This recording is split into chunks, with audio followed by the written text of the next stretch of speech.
went and bought more Star Wars Lego. That's shocking.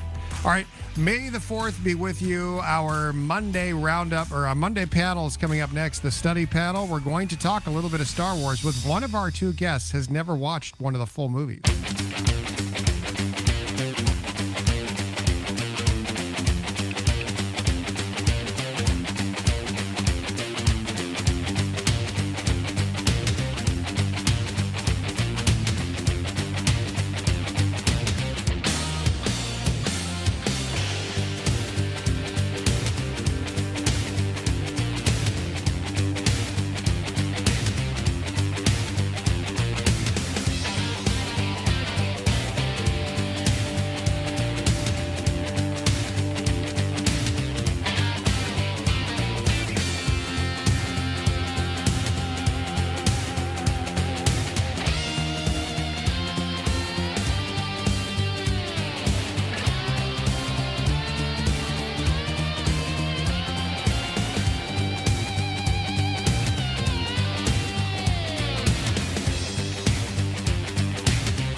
CFAX Victoria, an iHeart radio station.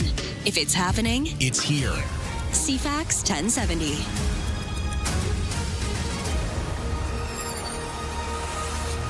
Hello, good morning. It is 6 o'clock on Tuesday, May the 5th. It's going to be sunny but windy today. We'll get you a full forecast in a moment. Right now, the news begins.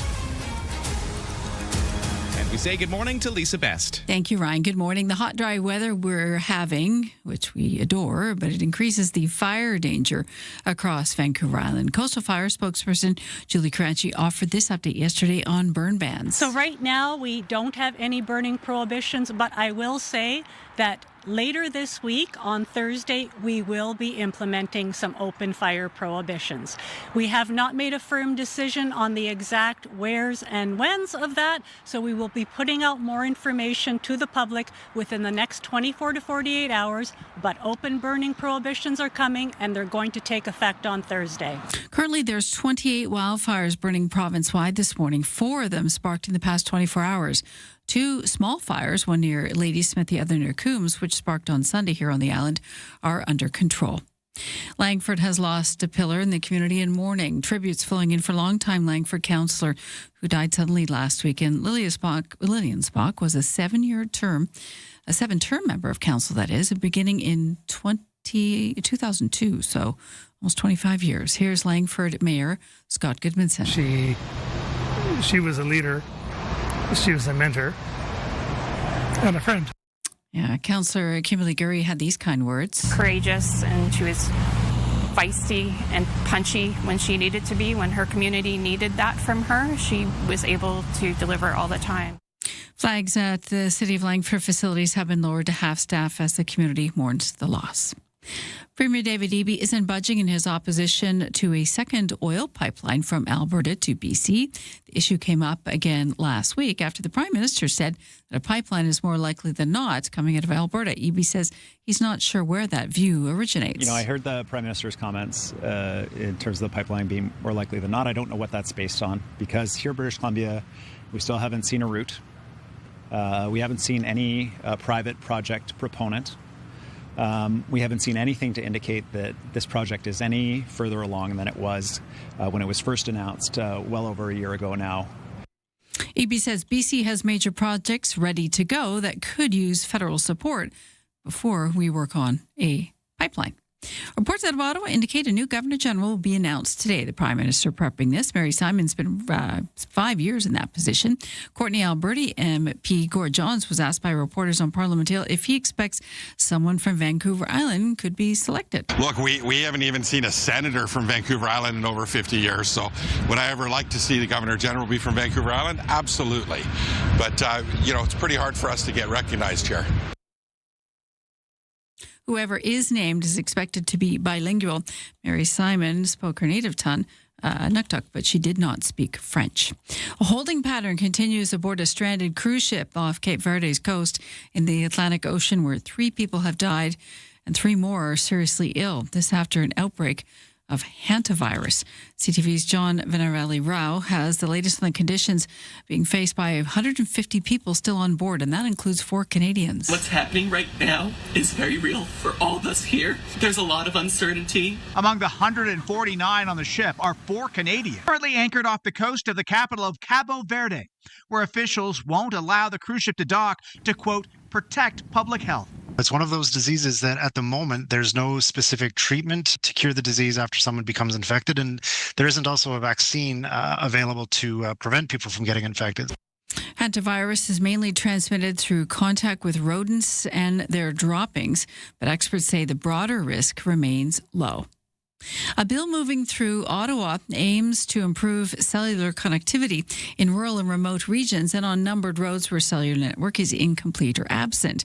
The sponsor of the bill, Liberal MP Marianne Durandon of Quebec's Compton-Stansted riding, says in this day, cell phone coverage should not be missing. In 2026, access to cellular service should not depend on where you live.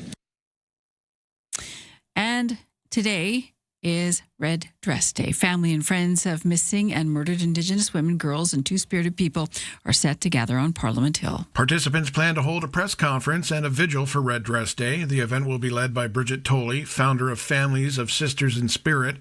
Speakers will commemorate lost loved ones and comment on Canada's progress some 10 years after the launch of the National Inquiry into Missing and Murdered Indigenous Women and Girls. Métis artist Jamie Black inspired the use of red dresses to represent missing and murdered Indigenous women and girls with an art exhibit back in 2010. Rob Westgate, The Canadian Press. That's your CFAX News 2605.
Your CFAX 1070 news poll question this morning.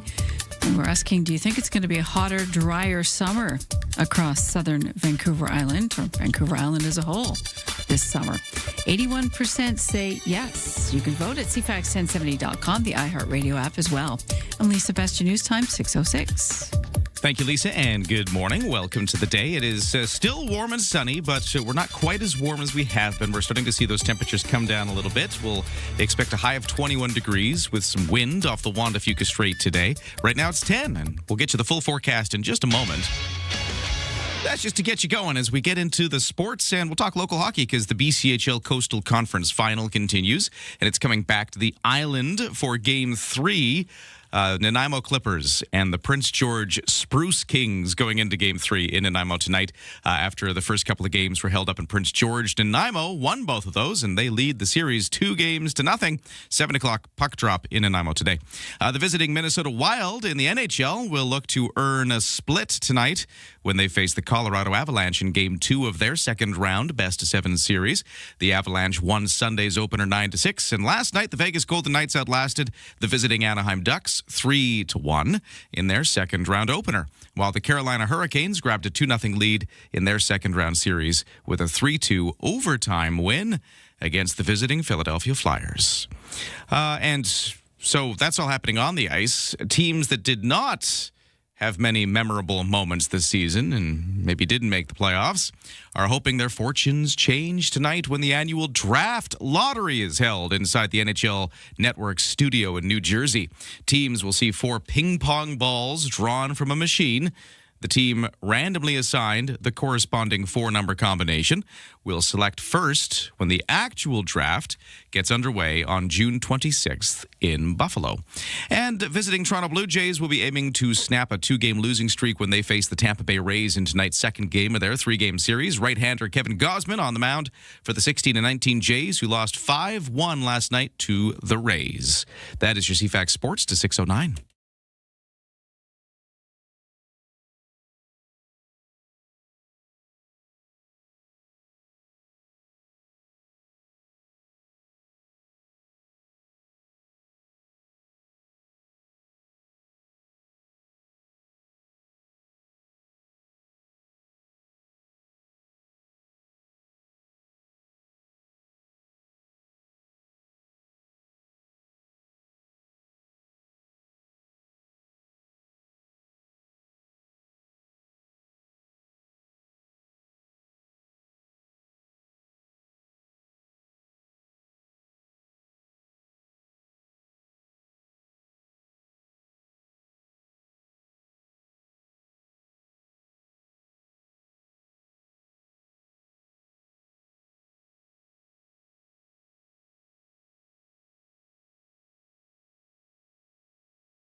Minutes after 6 here on a Tuesday morning, and let's take a look at CFAX 1070 traffic and weather. Well, it is early in the commute, no volume delays to speak of as of yet. Today we will see some of the paving work escalating on Cook Street. It's been an ongoing situation we're watching. So that's Hillside to Bay. The paving work will cause traffic obstructions and lane closures fully in some places for that stretch of Cook Street, Hillside to Bay Street. So watch out for that. Getting even worse today. For the BC Ferries, we've got room left on the 7, but not a lot. It's 93% full from Swartz Bay to Sawasan. And for the weather forecast today, sunshine, a bit of breeze off the Juan de Fuca Straits, and highs up to 21 degrees, which is a few degrees cooler than yesterday. So we're starting to climb down a little bit as expected. Clear skies tonight, that wind still gusting off the water. Lows down to 10. Then tomorrow, sunshine with winds even stronger. Actually, the winds are kind of with us today, but they'll be a bit stronger tomorrow. And highs tomorrow will reach about 20 degrees. And that just sort of continues. Sunshine with a few clouds here and there, and temperatures coming down to the high teens by the time we hit the end of the week. But still, as we look towards the next weekend, it's still sunny with temperatures in the high teens to about 20 degrees. So we're only kind of coming down a little bit in temperature and then just sort of staying there right through until the weekend. Right now it's 10. On North American stock markets, the opening bells will be ringing a little later this hour. So while we await today's results, let's look at how yesterday closed with Aaron Sousa. Canada's main stock index started off the trading week in the red. Toronto's S&P TSX dropped 252 points yesterday to close at 33,638. In New York, the Dow Jones tumbled by 557. The Nasdaq gave back 46. Japanese markets are closed this morning for a holiday. The Hang Seng in Hong Kong, however, lost 197 points. Our dollar is trading this morning at around 73.44 cents U.S. Unions are urging urging governments to stay flexible as federal executives return to the office full-time. Groups like the Professional Unions Network of Canada say return-to-office mandates are regressive. AI Minister Evan Solomon says Canada's upcoming national AI strategy will address the technology's impact on jobs and workers. Experts say the strategy must balance economic growth with issues such as safety. And new legislation capping the price of resale tickets in Ontario is frustrating some season seat holders. From the Canadian Press Business Desk, I'm Aaron Sousa. Ryan and Lisa, mornings on CFAX 1070. And thanks for joining us. So glad you could be here as we get into this Tuesday in Victoria. I'm Ryan. We got Lisa on the news desk. Good morning, Lisa. Good morning, Ryan. Today is May the 5th. Yes, it is. Which is a few things. I mean, yesterday was Star Wars Day. May the 4th be with you and all that. Mm-hmm. Today, May the 5th, is known as a few things. It is Cinco de Mayo today. Yes, it is. A holiday that commemorates not Mexican Independence Day, which is sometimes what people think it is. Okay. But it is a holiday that commemorates a victory over the French in 1862 at the Battle of Puebla. That's what it's about. Okay. And then it's obviously spun on to be a big cultural celebration for people from Mexico and in Mexico. But yeah, it is all about beating the French. That's what Cinco de Mayo is. It's all about people being free. Is that, As most celebrations that we have historically. I like the way you put it better. Well, I'm not sure about beating the French being actually. I mean, there was a few things that happened, in that time. That beating the Spanish was part of it too. Yeah, there's a lot going on for the Mayan people. So yeah. So that is what's happening. Cinco de Mayo. It's also, of course, in a more somber tone. It is Red Dress Day. Yes. Which is a thing in North America, raising awareness for missing and murdered Indigenous women and girls. So Red Dress Day is also this May the 5th. Lots of things to mark on this occasion. You'll see red dresses, especially along West Saanich Road in spots, along First Nations land. You'll see red dresses hanging from trees. So, it does draw our attention to the fact that these cases have gone unsolved and people feel that, their loved ones missing, murdered, unanswered stories about their lives. And so, a gathering on Parliament Hill and likely something similar at the BC Legislature to mark the day, which is a very somber day. Well, whatever it is for you, have a good Tuesday as we get into it here. And let's find out what's happening in the world. It's 6:15. With the headlines, here's Lisa. After a year-long BC Highway Patrol investigation into a deadly collision on Highway 1 that happened March 1st of last year near Boys Road, a 49-year-old Duncan man now faces 4 charges, including impaired driving causing death. A 62-year-old Victorian man died in that collision. Another man was seriously injured. 49-year-old Ian Lemon is charged. The ownership of the assisted living residence Perry Place in James Bay has changed hands. Beacon Community Services taking over the facility from the Capital Regional Housing Corporation. Beacon officials say they will continue to operate as an assisted living residence with the residents receiving the same essential support and services that they've been receiving up to this point. And stateside, in the state of California, suing State Farm Insurance, claiming the company mishandled over 11,000 claims from last year's devastating wildfires by conducting inadequate claim investigations, underpaying claims, and denying damages. Jesse Albert was one of those people who lost his home to the fire in Altadena. He told ABC he spent countless hours on the phone with State Farm, only to be allotted about 1/3 of what he actually needs to rebuild his home, while his neighbors are well underway. While they didn't cause the fire, right? The injury from their actions, the delays, the having to relive everything, it's huge. Insult on injury. In a statement to ABC News, State Farm says that they strongly disagree with the agency's characterization. That is your news to 6:16.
CFAX at 70 traffic. It is 6:18 on a Tuesday morning. We've got no sailing waits at BC Ferries as of yet, but we're very close to the 7 o'clock filling up if you're not already there. It's getting close, 95% full from Swartz Bay to Swassen.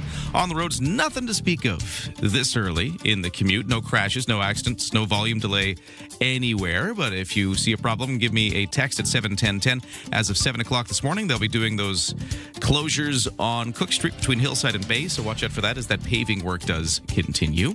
And in the weather forecast today, as expected, it's going to be a little cooler. You can already feel it in the air a little bit. It's just not quite as kind of hot and muggy as it's been the last couple of days, but it's still going to be sunny and pleasant today with sunshine, highs to 21 degrees. A little extra wind off the Juan de Fuca Strait today, though, which will continue to make it cooler, but blowing even stronger than the last few days. Gusts up to 70 kilometers an hour. Certainly noticeable if you're right along the water. Clear skies tonight, lows down to 10. Tomorrow, sunshine, those winds still blowing. Highs of 20, but cooler by the water. And then Thursday and Friday, we're down into the high teens. Still warmer than average for this time in May, but cooler than it's been the last few days by the end of the week. Still sunny, though, with a few clouds here and there.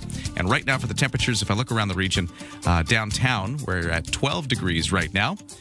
And in Brentwood Bay by the Butchart Gardens, it's 11 degrees. The best way to start an island morning. Ryan and Lisa on CFAX 1070. I mean, I think everybody's captivated by this story, although for us here in Victoria, we tend to watch a lot of cruise ships go by and arrive as well at Ogden Point. Yeah. So we're, cruise ships are a part of life in Victoria. And kind of fascinating and horrifying to watch what's happening with this cruise ship that's nowhere near here, but that is dealing with hantavirus. And 3 passengers dead, more left seriously ill. Cruise ship that still has about 150 people on board, including 4 Canadians. It's off the coast of Cape Verde right now, which is sort of in the Atlantic Ocean just off of Africa.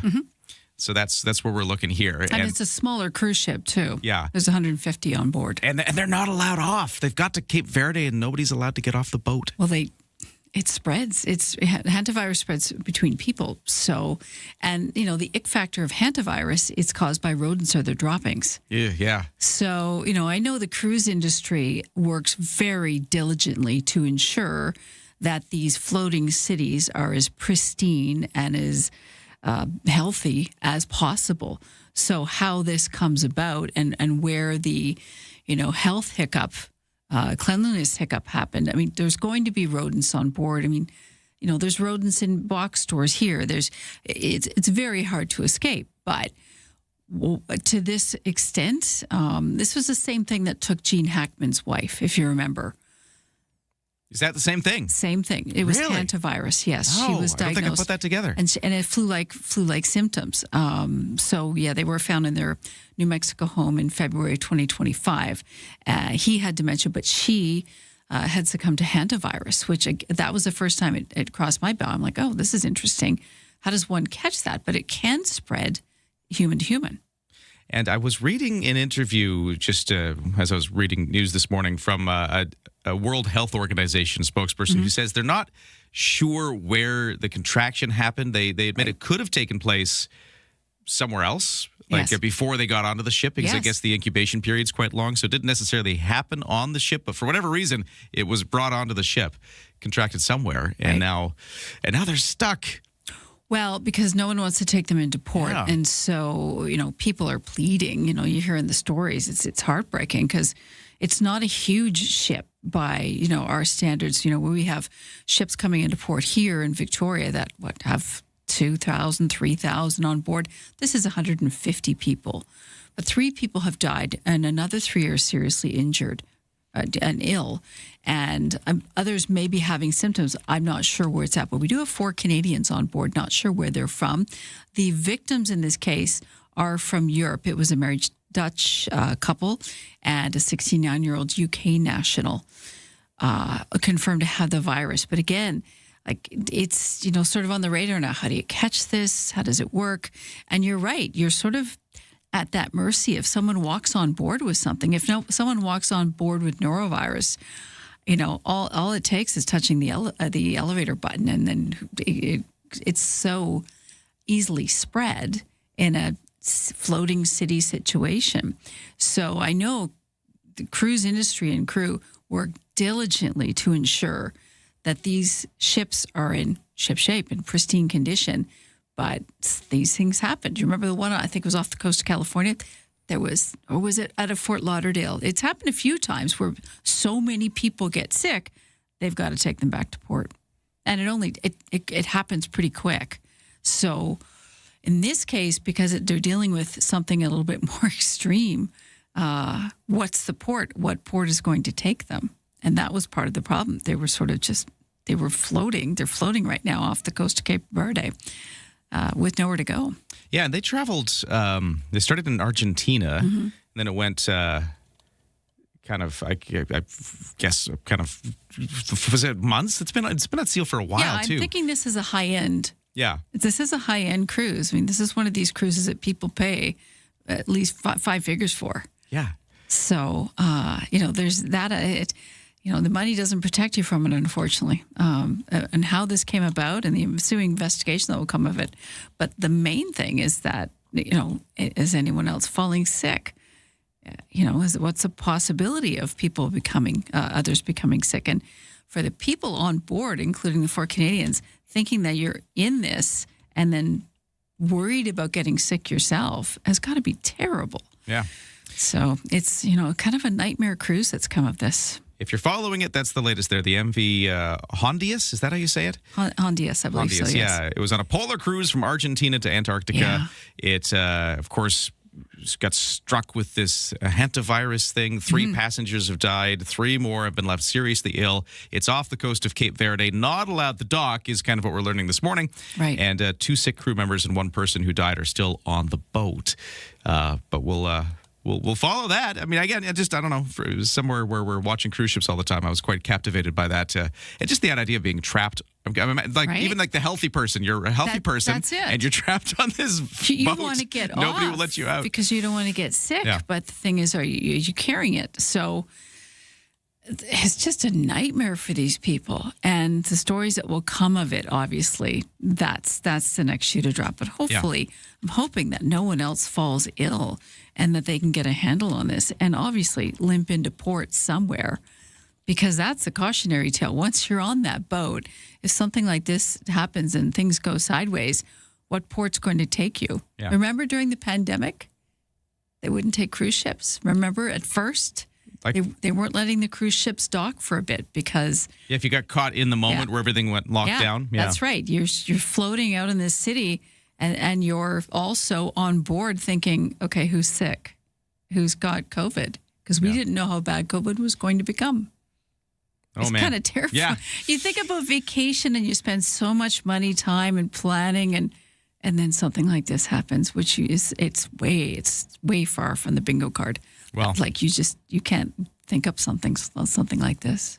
We'll keep following that and updates in the news as they come with Lisa. A few things we're following today. I want to let you know that we're watching to see when fire bans start to escalate on Vancouver Island. We're going to be speaking to the Coastal Fire Center on the show in the 8 o'clock hour, so stay tuned for that. There's word that maybe by the end of the week, by Thursday, we might see something ratcheting up after our kind of hot, dry weather. Yeah, they said for sure bans were coming on Thursday. But how extensive they'll be, we'll see. I get the feeling they're going to clamp down, but just to make sure that we stay ahead of it. Yeah. Because where's the rain in the forecast? Do you see any? None. It's 7 days of dry, warm weather still. So what's happening with that? At 8 o'clock hour, we're going to cover that in detail. It's a mournful time at Langford City Hall. After yesterday, we learned the shock news that Councillor Lillian Spock had died over the weekend.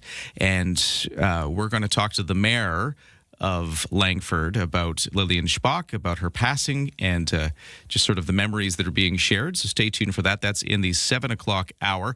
We're also, I'm curious about this thing that the federal government is floating, this idea of privatizing airports in Canada. Interesting. I'm scratching my head over why we would do that, or maybe it's a good thing, maybe it's a bad thing. Anyways, I don't know. We're going to be exploring that story in the 7 o'clock hour as well. What is being floated, and is it a good or a bad thing? We'll get a take coming up in the 7 o'clock hour. So much to come. Stay right here on CFAX 1070. Right now, we'll make room for the 6:30 news with Lisa.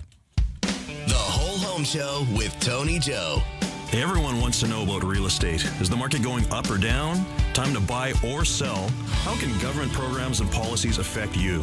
Hear from local experts on topics like appraisal, inspection, investment, and others on how to maximize your real estate sale. Providing info on everything you needed to know about real estate. The Whole Home Show with Tony Joe. Saturdays at noon on CFAX 1070.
CFAX Victoria. An iHeart radio station.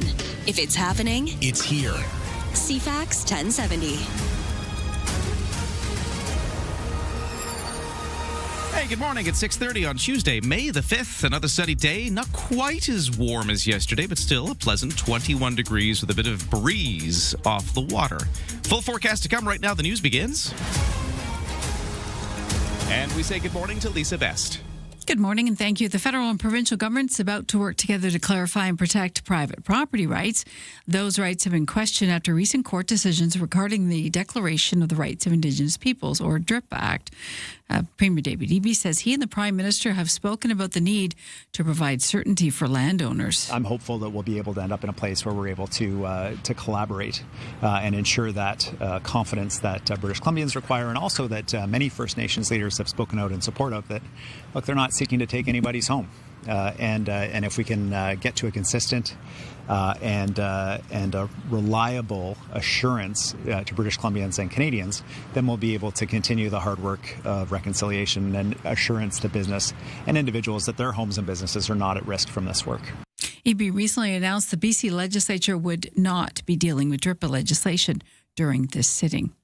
Today is Red Dress Day. Family and friends of missing and murdered Indigenous women, girls, and Two-Spirited people will gather on Parliament Hill. Participants plan to hold a press conference and a vigil for Red Dress Day. The event will be led by Bridget Tolley, founder of Families of Sisters in Spirit.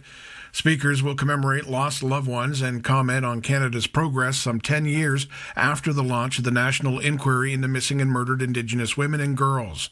Métis artist Jamie Black inspired the use of red dresses to represent missing and murdered Indigenous women and girls with an art exhibit back in 2010.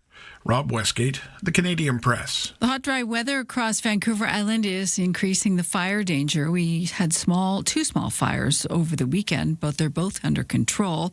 Nevertheless, Coastal Fire says there are burn bans coming, and probably most likely this week. Currently, there's 28 wildfires province-wide. 4 began in the last 24 hours. We're going to hear for the latest on the Coastal Fire situation here from Julie Caranci. She will talk about open fire bans coming here to Vancouver Island, likely in the next 24 hours. This is California is taking legal action against State Farm Insurance now for its legal handling or mishandling of claims from last year's devastating wildfires in that state. The state alleges State Farm failed to move swiftly investigating fire claims, underpaid claims, assigned multiple adjusters to claims, making it confusing, did not adequately communicate with policyholders, and properly denied and delayed claims of smoke damage. State Farm is responding now, saying in a statement it disagrees with the claims and rejects any suggestion that it engaged in mishandling or intentionally underpaying wildfire claims. Alex Stone, ABC News, Los Angeles. A bill moving through Ottawa aims to improve cellular connectivity in rural and remote regions. The sponsor of the bill, a Liberal MP, says the current situation raises issues of security, economic development, and more fundamentally, equity between citizens. Across too many regions in Canada, cellular coverage remains incomplete or unreliable, and the consequences are very real. The Canada Telecommunications Association, the organization that represents the main players in the sector, including Bell, Rogers, and TELUS, refused to comment on the bill at this stage. The World Health Organization said it is working to evacuate 2 people infected in a suspected outbreak of hantavirus aboard a cruise ship off Cape Verde's coast in the Atlantic Ocean. WHO Director for Epidemic and Pandemic Preparedness, Maria Van Kerkhoff, says 149 people, including 4 Canadians, are still stuck on that vessel and are told to remain in their cabins. WHO, together with authorities in Cabo Verde and the Netherlands, and the ship's operators, are working to evacuate the 2 sick people on board to the Netherlands for medical care. At the present time, there are no other symptomatic people on the ship, but this is being carefully monitored. Cape Verde said yesterday it wasn't allowing that ship to dock, so it's sitting in the middle of the ocean.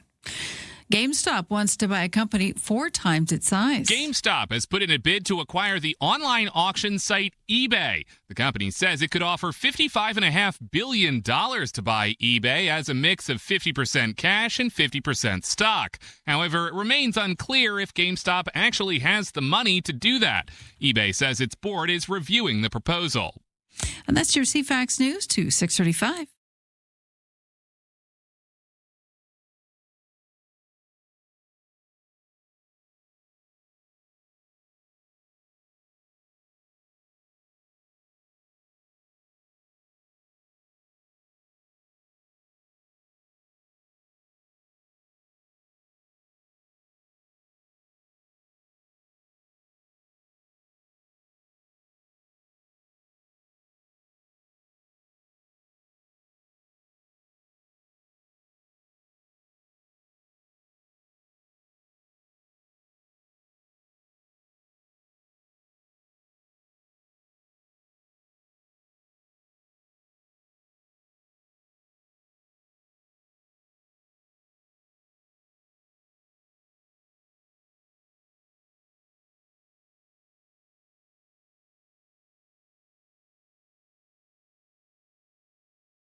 Your CFAX 1070 news poll question: do you think it will be a hotter, drier summer across southern Vancouver Island this year?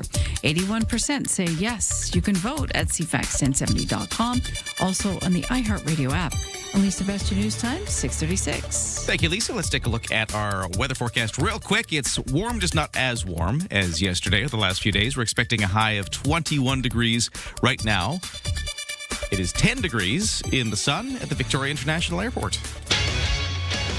Full forecast to come right now. Over to the sports, where teams that didn't make the playoffs this season in the National Hockey League are hoping their fortunes change tonight when the annual draft lottery is held at the NHL Network studio in New Jersey. And of course, the Vancouver Canucks will be one of those hoping for a good draw. Reporter Karen Rebo explains how all of this works. Teams and hockey fans watching it live will see 4 ping pong balls drawn from a machine. The team randomly assigned the corresponding 4-number combination will select first when the actual draft gets underway, June 26th in Buffalo. The Vancouver Canucks, who finished last this season, have a 25.5% chance of receiving the first overall pick. The Chicago Blackhawks have the second best odds, and the New York Rangers, the Calgary Flames, the Toronto Maple Leafs, and the Winnipeg Jets could also land the top pick with some luck.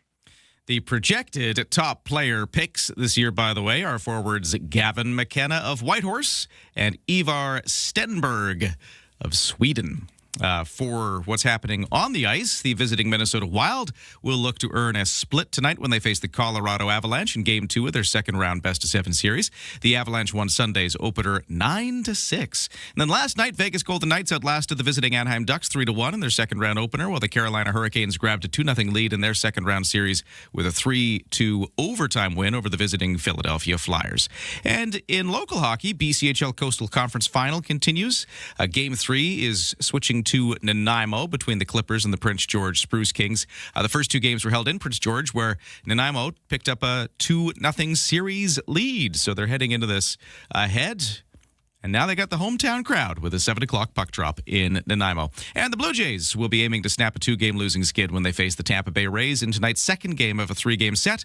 Right-hander Kevin Gausman will be on the mound for the 16-19 Jays, who lost 5-1 last night to the Rays. Oh, and a couple of games in the NBA playoffs, including one in Oklahoma City, where Canadian star Shai Gilgeous-Alexander and his Thunder host the Los Angeles Lakers in Game 1 of their best-of-7 Western Conference semifinal series. That's your Sports 2, 639.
It's 6:40. What's happening on the roads? Well, not a whole lot of anything right now. We're starting to see the first little bits of volume build up on the Trans-Canada Highway heading in towards Victoria, mostly just slowing down as folks hit the construction zone where they're widening the bus lanes. Everything else is looking pretty clear at this time.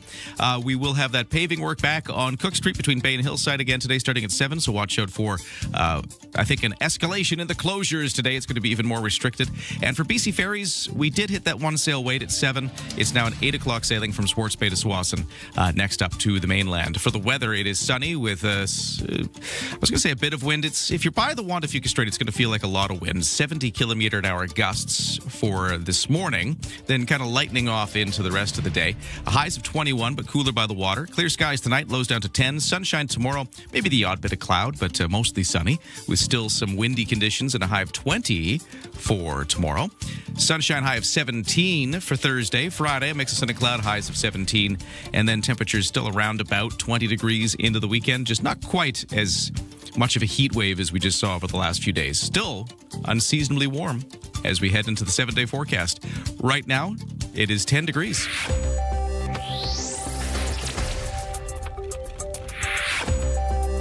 As we await the results from today on North American stock markets, let's take a look at how yesterday closed. S&P TSX was down 252 to 33,638.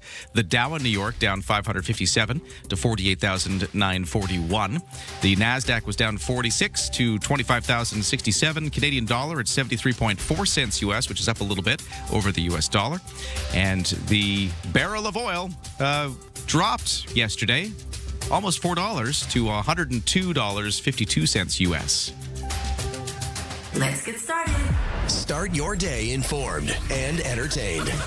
Ryan and Lisa, mornings on CFAX 1070. Well, have you ever thought of running away and joining the circus, Lisa? I tried the high wire stuff. Did you? Yeah. When? So it's the Shrine Circus years ago. Okay. You know, when you swing and someone catches you? Yeah? It worked. They caught you? But it was hard to do. It was fun because my adrenaline shot up. They caught me. It's like they told me exactly what to do. It was a media stunt, obviously. Right, yeah. Watch the reporter almost die. So that was what it was? Like, we're going to stick this reporter into a circus and throw them around? Yeah, that's Okay. exactly what happened. Thing about circus people that do those kind of acts, thing you don't realize is how strong they are. It's the same with ballet dancers because they're so graceful, especially the male ballet dancers. You don't realize how strong these people are. They are athletes. And then they throw you around like you're a rag doll. They did. And that was part of the wee part, kind of surprising. And yeah, they knew exactly how to handle me, where to put me. They had a fine-tuned show going on. And of course, there was a net, but no one wanted to go into the net. And then they told me to jump into the net. And that was another wee moment where I was like, this is great. Highly recommend it if you ever get a chance to do it. I got to ask because this is amazing. I had no idea when I asked you that you'd actually had this experience. But how did it actually work? Like, were you on the thing where they're sort of like swinging I had from to swing and he caught me. So you swung and then did you like let go? Yeah, I took that leap of faith. So you're swinging across on that, is it that bar off ropes? Correct. That thing. Okay, so you're swinging on that thing towards the dude. Correct. You let go. You're just suspended in midair. Yes, for a nanosecond, yes. What did he grab? The hands, feet? Where did he? I think you grabbed my forearms. Grabbed your forearms, okay. Did it hurt at all? No, because I was just so... it doesn't hurt because you're so full of adrenaline at that point. You don't feel it till later, and I don't remember hurting. They had it figured out because they had this little media stunt that they did. I guess that's what they did with people to make sure that they were safe, but they got that opportunity. And so they told me exactly what to do, exactly when to do it. They had done it before like that because with them, it's just common. This is just second nature for them. For us, it's like, whoa, this is a whole new realm for me. So it was very exciting. For an adult, it was once again on that 6-ticket ride that you take as a kid. I was really quite impressed, and I remember being very impressed with their physical prowess. Yeah, they are fit people to do that. They're like a dancer body basically, but very strong. That is incredible. I had no idea. What a wonderful story. And there is a reason I asked, by the way. A Victoria-based circus company is launching a new studio in Esquimalt, which I think is cool. Okay. And I want to learn what that even means. What do you do at a circus studio? Right. And while they're doing that, they're also planning to launch a performance early next month that they call a scientifically accurate ocean circus show. Oh, that's a handle. I don't know what that means, and I want to find out. So we're going to talk to the co-owner of Island Circus Space coming up in just a moment and ask him all these questions. But we got some circus news locally to cover. I guess that's the short story. So let's do that. But right now, while I digest Lisa's circus experience, which is still amazing to me. Something to chew on. We're going to hit the news. It's 6:45. Here's Lisa. Separatists in Alberta have submitted to Elections Alberta saying that they have more than enough names on their petition to trigger a fall referendum on the province about leaving Canada, though there are nearly 302,000 signatures.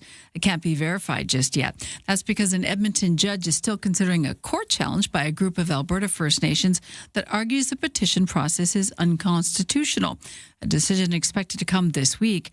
Meanwhile, Elections Alberta and the RCMP are investigating another separatist group for illegally publishing a database with the names of 3 million Albertans on it. Premier Danielle Smith says she doesn't think the leaked list questions the validity of the petition. We're expecting to learn just who will be tapped for the next King's representative in Canada. Prime Minister Mark Carney holding a news conference today to name the new Governor-General who will replace Mary Simon, who has held the vice-regal post for nearly 5 years.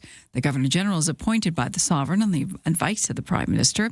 Following controversy over Mary Simon's struggle with the French language, Carney says the next GG will be fluent in both official languages. And a vigil planned for Parliament Hill today for missing and murdered Indigenous women. Today marks Red Dress Day, inspired by Métis artist Jamie Black, who used red dresses to represent missing and murdered Indigenous women and girls at a 2010 exhibit at the University of Winnipeg to raise awareness on the issue. This year's speakers will commemorate lost loved ones and comment on Canada's progress 10 years after the launch of the National Inquiry into Missing and Murdered Indigenous Women and Girls. That is your headline news to 647. All right, we'll talk about this circus story in just a few moments. But first, traffic and weather. If you see any problems out there, is there a crash on your route? Let me know at 71010. That's coming up in a moment. But we've got a text here, Lisa. Okay. The texter simply goes, "Hey, Lisa, respect. I wouldn't do that in a month of Sundays." Really? Have a great day from Well, Chris. if you don't have fear of heights, but if Yeah. you do, that's not your ticket. I don't have a fear of heights, really. So it's like, yeah, okay. But I had to say, when they told me to finally jump into the net, I had to take a moment because I don't jump out of airplanes. I just, that's my thing. I can't do bungee. I cannot take that leap of faith. I just don't trust that much. So when they told me to jump and into the net down below, I really had to push myself to do it. But it was fun once I got off the platform. Right. Once you take that step, it's all good. Wow. Hey, thanks for the text. It's 71010. Cool. We'll talk to some real circus people next. From CFAX 1070. Here's what's happening around the island. The Esquimalt Buccaneer Days takes over Archie Browning Sports Center and Bullen Field, May 7th through 10th. Full schedule on esquimaltbuccaneerdays.ca. Sign up for the Walk for Alzheimer's, Sunday, May 31st at Fisherman's Wharf. More info at walkforalzheimers.ca. Get more event info at CFAX1070.com. If it's happening, it's here. CFAX 1070.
Over to CFAX 1070 traffic and weather. It is 6:50 here on a Tuesday morning, and the commute's starting to build up just ever so slightly on the West Shore commute into Victoria. We're starting to see those volume delays build, not at their worst, but they're there. We will, in a few minutes, see Cook Street getting obstructed by the paving work. That's a 7 o'clock start for the work between Hillside and Bay. It's been ongoing for a week now, but I think today's an escalation where it's going to get closed down even more. So there's a one-sail way to BC Ferry. 7 o'clock is full from Sports Bay to Swanson. 8 o'clock is next. And in the weather forecast, warm but not as warm. I think that's the short story. A sunny day today, highs of 21 degrees, which is a few degrees off of where we've been the last few days as a high, but still, very summery and warmer than usual for this time of May.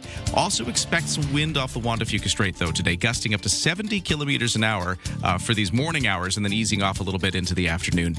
Right now, it's 10 degrees. It's all here. News, weather, traffic, and community events. Ryan and Lisa, mornings on CFAX 1070. Yeah, Victoria-based circus company is launching a new studio in Esquimalt and planning to mark the event early next month, doing what it calls a scientifically accurate ocean circus show.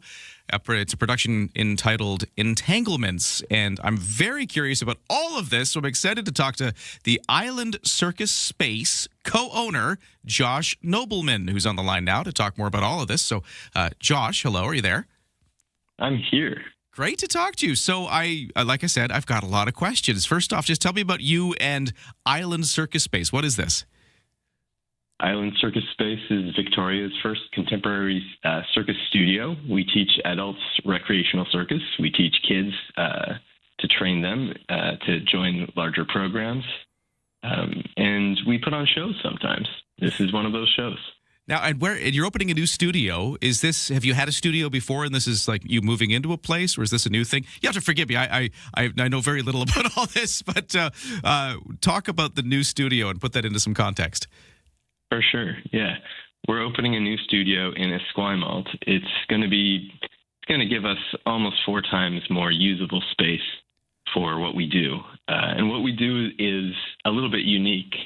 It's hard to find a space to do circus in Victoria. What we need is tall ceilings, and we need space to be able to hang aerial apparatus from that's structurally safe. So in this case, we're actually building a steel truss around on the inside of the frame of the building that's strong enough to support heavy loads of human beings swinging around, doing all kinds of things. And then we're also bringing in a lot of equipment like steer wheels, where people spin around inside the wheel, unicycles, different handstand equipment, juggling gear, you name it. Wow. So, and the space you're in currently, because you are in a space and it's sort of kind of near the what is it, the Douglas Hillside area? Is that roughly where it is? Yeah, like Hillside and Government. Okay, so that kind of area. But you're moving into a larger space in Esquimalt. Where in Esquimalt is it? Yeah, we're pretty close to the Wholesale Club, not too far from the trampoline studio. Okay, so we're kind of near where Flying Squirrel is. So in one of those large industrial units that they've got there. Exactly. Gotcha. It used to be a cheerleading studio. Oh, cool. So this is different, but maybe not totally far off. And you mentioned that this is something that you teach people. So can people, if you are interested in learning these kind of circus skills, can you go and try it out here? Absolutely, you can. How does that go? Yeah, I mean, as an adult joining circus, several of our coaches did that. Like my co-owner, Emra, he basically learned how to do everything he does in his 30s. There's someone who was a mother of kids in a circus program. She came, watched her kids do silks, and realized this was something she could try. She didn't have to just be watching the whole time. I think we have a blog post about that in our website. So, like, people of all and people do this recreationally as well. You don't have to necessarily sign up to learn to go and join the circus. You could just do this because it seems like fun. Exactly. So my co-host Lisa here confessed to me before we started that she once got thrown around by some circus artists. And she's got a question for you. It was part of the show, though, Josh, so that was a good thing, not just thrown around. I have a question about the silks, because that's something I'm actually curious about.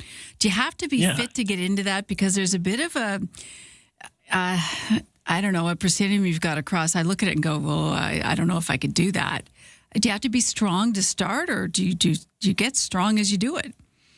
You get strong as you do it. We've got a course called Intro to Aerials, where we bring everybody in.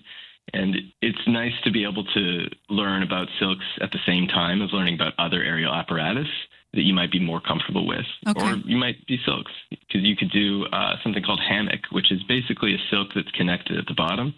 And if you feel like, this just isn't for me, I'm not able to hold my body weight, then you can use the bottom of the hammock for different kinds of movements that they can be a little bit easier.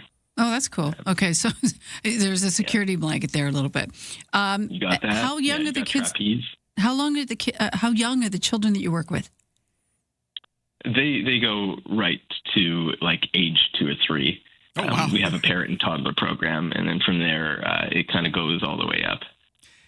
We have various levels. I love this because at no point do you say that they're on their phone. That's true, yeah. Right?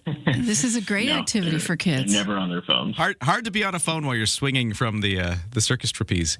That's amazing. Yeah, that's true. Okay, I'm so just interested in the fact that this circus space exists and that people can just sign up and do it. But I gotta behave now and actually ask you about this other thing before we run out of time. There is a performance you're going to do, kind of marking this event, this new Esquimalt studio, and it's described to me here as a production called Entanglements, a scientifically accurate ocean circus show. I don't know what that means. Can you explain that to me? You bet. We're telling the story of ocean deoxygenation. What happens when the ocean loses oxygen, which is happening now. But we're telling that story through aerials and acrobatics.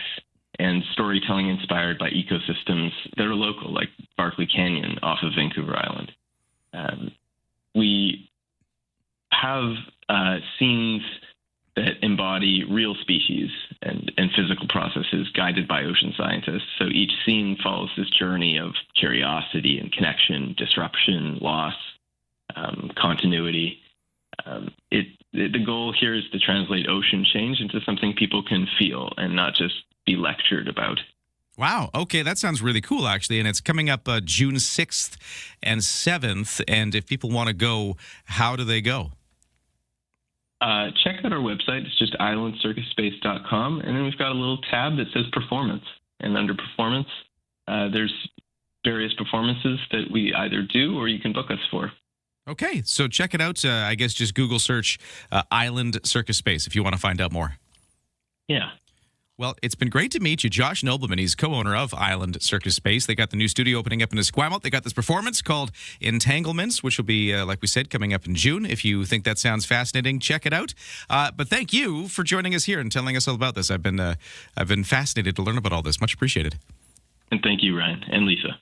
Okay, well, we will we'll take a quick break here. Back in a moment with the 7 o'clock news with Lisa. But I'm just I didn't actually know that was a thing you could do. I was unaware until this moment that if I wanted to go and learn how to be a circus trapeze artist or a silks artist or whatever it is, that there was an option for me. You get to say "wee" a lot. Yeah. Because it is. I mean, you want to engage your childlike curiosity and just have fun. But you get, I'm assuming you get really strong doing it too. I've seen people do it. And you can see the strength behind it. That's the part where I'm like, well, I don't know if I could lift my body weight. Well, Let's be honest. I liked how he said, they kind of build you up. Right. So if you're getting tired of dumbbells at the gym, maybe there's another option for you. Something different.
CFAX Victoria, An iHeart radio station. If it's happening, it's here. CFAX 1070. Hey, good morning. It's 7:01 on Tuesday, May the 5th. Sunshine, 11 degrees right now. We're expected to get to a high of about 21 with a bit of breeze this morning. Full forecast to come right now. The news begins. And here's Lisa Best. Warning shot across the bow. Sticker shock at the pumps. If you're driving by, you might want to fill up. Currently, the Petro-Can locations, at least 6 of them across town, price has jumped for regular gas to $2.27 a litre. The price of gas for regular gas across Greater Victoria currently, according to Gas Buddy, anywhere from $2.03 to $2.27 liters. So if you're running low, you might want to get it and save yourself a few dollars. In Ottawa, Prime Minister Mark Carney expected to name a new Governor General today. The Vice-Regal is appointed by the Sovereign on the advice of the Prime Minister and usually holds the office for 5 years. Mary Simon, Canada's first Indigenous Governor General, will reach the 5-year mark in July. Following controversy over her struggles with French, Mark Carney says now the next King's representative would be bilingual for both English and French. Premier David Eby expressing his frustration about $1.5 billion worth of tariff relief announced by the federal government. The problem for the Premier is that it failed to mention softwood lumber. I don't know what it's going to take, really, to get the bureaucrats and the ministers in Ottawa to recognize that softwood lumber employs more people in Canada than steel and auto parts combined. It is a massive industry. In British Columbia, it is being decimated by completely unfair tariffs out of the United States. The industry needs as much support as industries that are located closer to Ottawa. Eby says he doesn't understand why the Prime Minister said a second oil pipeline from Alberta, BC is more likely than not because no private proponent has come forward yet to deal with it. The World Health Organization says it's working to evacuate 2 people infected with the suspected outbreak of the rare hantavirus aboard a cruise ship that is floating off Cape Verde's coast in the Atlantic Ocean. WHO Director for Epidemic and Pandemic Preparedness, Maria Van Kerkhoff, says 149 people, including 4 Canadians, are still stuck on that vessel, and they're being told to remain in their cabins. We are working with authorities to understand the source of exposure through epidemiological investigations and doing contact tracing to identify any further cases. Van Kerkhoff says people normally get infected with hantavirus through contact with infected rodents, and human-to-human transmission is rare. The U.S. president stopped short of saying the U.S.-Iran ceasefire was violated following reports of Iranian attacks on commercial vehicles near the Strait of Hormuz and on an oil structure in the United Arab Emirates. The tension spiked when U.S. Navy ships began to pass through the strait, seeking to break Iran's grip. ABC News' Martha Radich reports from Washington, D.C. In a phone call with our Jonathan Karl, President Trump saying it was not heavy firing and claiming we have it under control. One way or the other, we win, adding, I always win. And during a separate phone interview with Hugh Hewitt Monday afternoon, President Trump refusing to say if the ceasefire with Iran was still intact. Meantime, the U.S. president is saying there's an obligation to intervene in Cuba, once again suggesting that he would go into that country after the conflict with Iran ends. Trump even compared the Cuban people with the Iranian people, saying the treatment they face is unthinkable. Cuba has suffered from an energy crisis ever since the U.S. forced Venezuela to cut off oil shipments to the island nation. ABC's Matt Rivers recently visited Havana to see the crisis firsthand. 1 single gallon of gasoline in Cuba right now, one costs $40. $40 for a single gallon of gasoline in the country that is way, way, way, way poorer than the United States. So the idea that a normal working class person could afford $40 per gallon, if an American can't afford that, which we couldn't, imagine what a Cuban can afford. They certainly can't. So it has affected every single aspect of society. And that's your news to 7:06.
Your CFAX 1070 news poll question this morning. We are asking you if you think it's going to be a hotter, drier summer across southern Vancouver Island this year. 81% right now are saying absolutely. You can vote now at CFAX1070.com or in the iHeartRadio app. And Lisa, best your news time is 7:07. Thank you, Lisa. Good morning. Welcome to Tuesday. Sunny again. Highs up to 21 degrees, which is a bit cooler than the last couple of days. Right now we're sitting at 11 degrees. A full forecast to come. Right now, let's talk about sports. In the BCHL, the Coastal Conference Final continues into Game 3, and it's shifting to Nanaimo after a couple of games in Prince George, where Nanaimo took an early series lead 2-0. That's the situation as the Clippers and the Spruce Kings get into this Game 3. 7 o'clock puck drop in Nanaimo. In the NHL, the visiting Minnesota Wild will look to earn a split tonight when they face the Colorado Avalanche in Game 2 of their second-round best-of-7 series. Avalanche won Sunday's opener 9-6, and last night, the Vegas Golden Knights outlasted the visiting Anaheim Ducks 3-1. Carolina Hurricanes with a 2-0 lead in their second round series after a 3-2 overtime win over the visiting Philadelphia Flyers. And then tonight, off the ice, it's going to be a big moment for the draft. Teams that didn't have any memorable moments this season could have their fortunes changed tonight when the draft lottery is held inside the NHL's network studios in New Jersey. Teams will have these 4 ping pong balls drawn into a machine. The teams are randomly assigned these corresponding 4-number combinations. They'll get selected, and we'll see who gets the first pick once the draft gets underway June 26th in Buffalo. And for the baseball, Toronto Blue Jays aiming to snap a 2-game losing streak when they face the Tampa Bay Rays in tonight's second game of a 3-game set. Yesterday, it was a 5-0 loss for the Jays at the hands of the Rays. That is your sports to 7:09.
CFAX 1070 traffic and weather. It's brought to you by Thrifty Foods. At Thrifty Foods, Happy is celebrating Mom. This Saturday from 10 until 1, the first 200 kids aged 12 and under are invited to decorate a free cake for Mom at all locations. Let's take a look at the roads where we're starting to see those volume delays build from the West Shore into Victoria, but no crashes or accidents at this time. No major issues for the Cook Street paving. It is on now between Hillside and Bay. Watch out for closures there. And for the BC Ferry situation, no sailing rates right now, and there is an 8 o'clock sailing from Swartz Bay to Tsawwassen. The weather forecast is looking sunny, but a little windy this morning off the Juan de Fuca Strait. Those winds will start to ease off a little bit this afternoon. Highs will hit 21 degrees, a little cooler by the water, so a little cooler than yesterday overall, but still very warm and above average. The average temperature for today in May is usually about 16 degrees Celsius as a high, and we're at 21, so even though it's not as warm as it has been, still warmer than average for sure. The rest of the week, by the way, looks kind of the same. We're just sort of going to continue this sunny but slightly cooler trend. Temperatures into the high teens or even as high as 20 degrees over the next few days, depending on where you are. And that'll include heading into the weekend. It's just kind of this stable weather sticking with us. Right now it's 11. On the markets, getting our first look at today's numbers. Things are starting the day in the positive. S&P TSX up 86 points to 33,725. The Dow is up 200 to 49,142. Canadian dollar at 73.5 cents U.S., which is up the tiniest fraction of a cent from yesterday. And the the crude oil. The barrel of oil down $4.27 U.S. a barrel to $102.15 U.S. a barrel. Don't attempt your... Oh, that went away fast. Sometimes I push the button too fast. And sometimes the machine takes on a life of its own. Just because I need it to be complete. Let's do it. Thanks for starting your day with us. Ryan and Lisa, mornings on CFAX 1070. Oh, that's better. I feel better. Oh, It's all going downhill here. All of my sounds are playing. Anyways, Lisa. Yes. In the news a few moments ago, you mentioned that gas prices are doing a thing again. They're going up. I don't want to be the bearer of bad news, but it's kind of our job, unfortunately. Yeah. We try to bring you good news, peppered with all the other nonsense. And Petrocan is leading the way, $2.27 a liter. So that's what we're seeing this morning, $2.27? Now, when I passed Shell this morning, it was $2.09-ish. So that's, and it still is. It's a wide swing right now. It's $2.02 at Costco, of course, and it's $2.27 at the high end. It's Petrocan that looks like it's leading the way, but you know how it goes. One starts, and then it's just a bit of a tsunami. Yeah, it could be a sign that, that they're going to start creeping up. So be warned if you haven't filled up and maybe you happen to be passing by one of those stations that isn't at, what do you say, 2 what? 227, 226.9. If you haven't seen that yet, maybe sneak in while you can. Well, it's almost 20 cents. So it's huge. It's just the fact that we have to keep filling up, So, and if you have to drive, most people do. You've got to get around town. Or you're coming in off the Malahide. You're coming in from the West Shore. You got to drive. It's tough. It's taking a bigger chip out of your wallet. Texter at 71010 says, "Hey, when were the feds going to drop the gas tax?" Well, they already did. So I guess that would be $2.37.9 if they didn't have the gas tax off, because it's about 10 cents a liter. That's not making me feel better. You feel better? I don't feel better. No. And where does this go from here? Well, we're still watching to see where it goes, but I guess it goes up right now. Well, and the ceasefire is kind of sort of not holding anymore. And maybe that's why, some of the market forces are starting to swing on us. If the Iran war, like you said, the ceasefire is getting really strained, but other things can affect things too. Whenever we talk to the folks at Gas Buddy, it's always not as simple as you think, because there's the geopolitics of the world, but then you got refineries having shortages, or you've got demand and switching blends at different refineries. All these different stories will play into it. I have no idea what's going on here, but it's not good. I guess that's the well, we do know in the fact that we watch the prices, and it's maybe a small amount, but you have to keep filling up. It's not like you do it once and one and done. You have to keep getting gas. So wherever you're at, if you see something lower, maybe pull in and at least fill up and have a win on a Tuesday morning. Yeah, that's the bottom line. Just be aware and get it while you can. 7:15 now. For the headlines, here's Lisa. Canada's finance minister has approved a deal for EQB to acquire PC Financial from Loblaw, completing the regulatory review of its proposed acquisition. The company says the decision follows a recommendation from the Office of the Superintendent of Financial Institutions and Clearance from the Competition Bureau in March. Under the deal, it will acquire President's Choice Bank, PC Financial Insurance Agency, PC Financial Insurance Brokers, and other entities under PC Bank. Yes, EQB expects the acquisition to close by this summer, subject to customary closing conditions. The mother of the 12-year-old girl badly wounded in that deadly mass shooting in Tumbler Ridge in February says her daughter may be having her last surgery. Sia Edmonds says Maya Gabala is having the 5th surgery, this one to install a prosthetic skull piece. Maya, of course, shot 3 times, including once in the forehead during the attack on the town's high school. Police say it said an 18-year-old killed his mother and half-brother at their home before going to the school and shooting 6 more. Story we're all very sadly familiar with. Officials say the man accused of igniting that deadly Palisades fire in California became fixated on Luigi Mangione in the lead up to setting the blaze. According to prosecutors, Jonathan Kindernecht developed an obsession with the accused healthcare CEO killer before sparking the inferno that caused $150 billion in damages and left a dozen people dead in early 2025. Court documents suggest he started the fire out of resentment of the rich. Documents showed he routinely searched free Luigi Mangione and let's take down the billionaires online. That's your news to 717. We were talking gas prices a moment ago, and a texter here says, I leave today to drive across Canada. Oh. When I planned this vacation, gas was $1.45.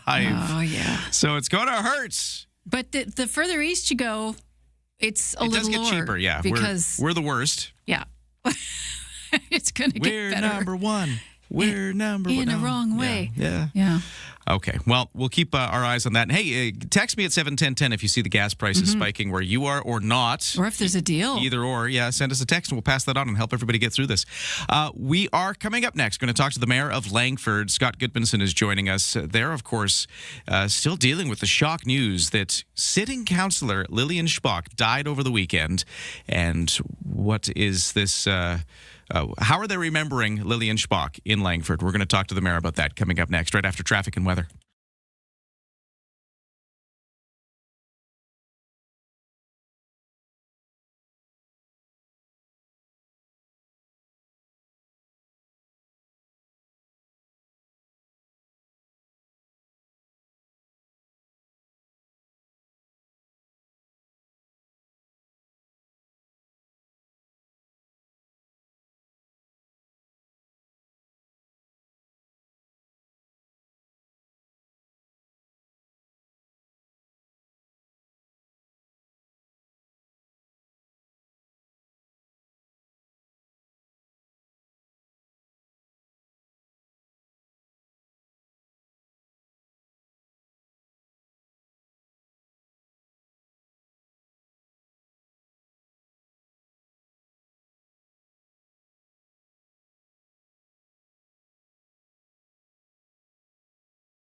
CFAX Morning Show brought to you by Coastal Heat Pumps. For a comfortable home, no matter the season. Big savings on your heating bill. Talk to Coastal Heat Pumps, designed for comfort. The South Island's Elite Plus Fujitsu Air Stage dealer.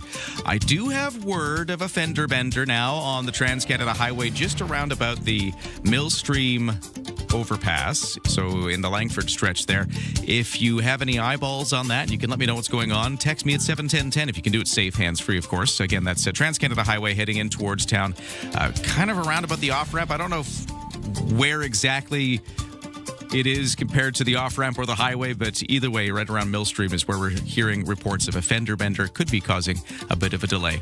That's the only kind of extra weird thing on the roads right now. We've got no sailing weights at BC Ferries, and the weather's looking good again. Sunshine, highs of 21 degrees, a little cooler by the water, and we are expecting some good winds off the water this morning, but easing off as the day goes on.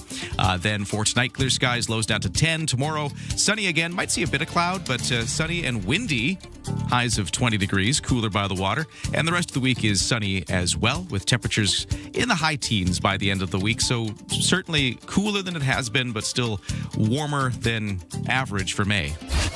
In the kitchen, in the car, and at the office. Ryan and Lisa, mornings on CFAX 1070. Take us with you. Listen live on the free iHeartRadio app.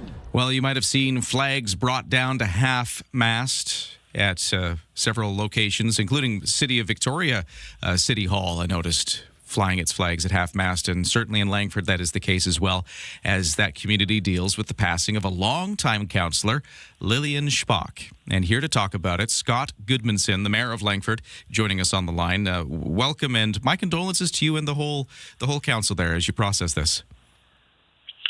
Thank you very much, Ryan. I don't know, it's such an unusual circumstance, but I just wanted to give you a moment to talk about Lillian Spock and maybe start with how you heard the news. Well, I can't get into all the details, but we knew right away. Anytime the emergency services are going to go to a counselor's house, we are told right away. Oh, for sure. But just talk about how, like, I'm just trying to imagine the moment. I mean, because this came out of nowhere, as far as I know, it was very sudden. How are you doing? Everyone is processing things in their own way. I would be lying if I thought that this has sunk in for everyone. It certainly hasn't fully sunk in for me. It's been a bad last few days. There has been a huge outpouring of people from across the region, not just Langford. I've received messages from not only elected officials at all different levels, but just the public from Mid-Island down. You can't be a municipal elected official for just under 24 years and not have an outreach that far surpasses the boundaries of your community. She had been a counselor in Langford for a number of terms, first elected in 2002. So that's more than 2 decades of public service dedicated to the community. And like you said, yeah, that is felt far and wide. What do you think, how do you think she'll be remembered? Talk about her legacy that she'll leave behind in Langford.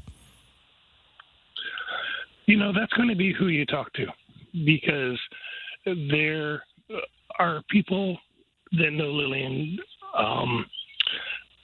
who have commented all about her kindness, about how she was always there for somebody, that no matter what she was doing or going through, she was always looking out for someone else. There are people who were on different committees and boards and so on that will remember her for her tenacity. Lillian was not someone that you would push around. Excuse me. She was strong. She was fierce, and as I said earlier, just so absolutely kind. There are people who knew her because she basically went for daily walks every morning with her little dog Honeybun. That would say, "Oh, I see Lillian every day on the trail," and they're going to remember her that way. Scott, I know the community is reeling now, and I can hear it in your voice that you are too, and we're very sorry for your loss. You said that other people and other communities had reached out. Who have you heard from? Oh, I can't list all that down here now. Wow. So it's really been an outpouring? Oh, yeah. I've heard or talked with just about every mayor in the CRD, officials from Up Island, people who had been on committees with her a decade ago, 15 years ago, from, as I said, like Mid-Island down. I never had the opportunity to meet her in person, unfortunately, but from what you're saying, she's a fantastic woman. Can you tell us more about her personality and who Lillian was?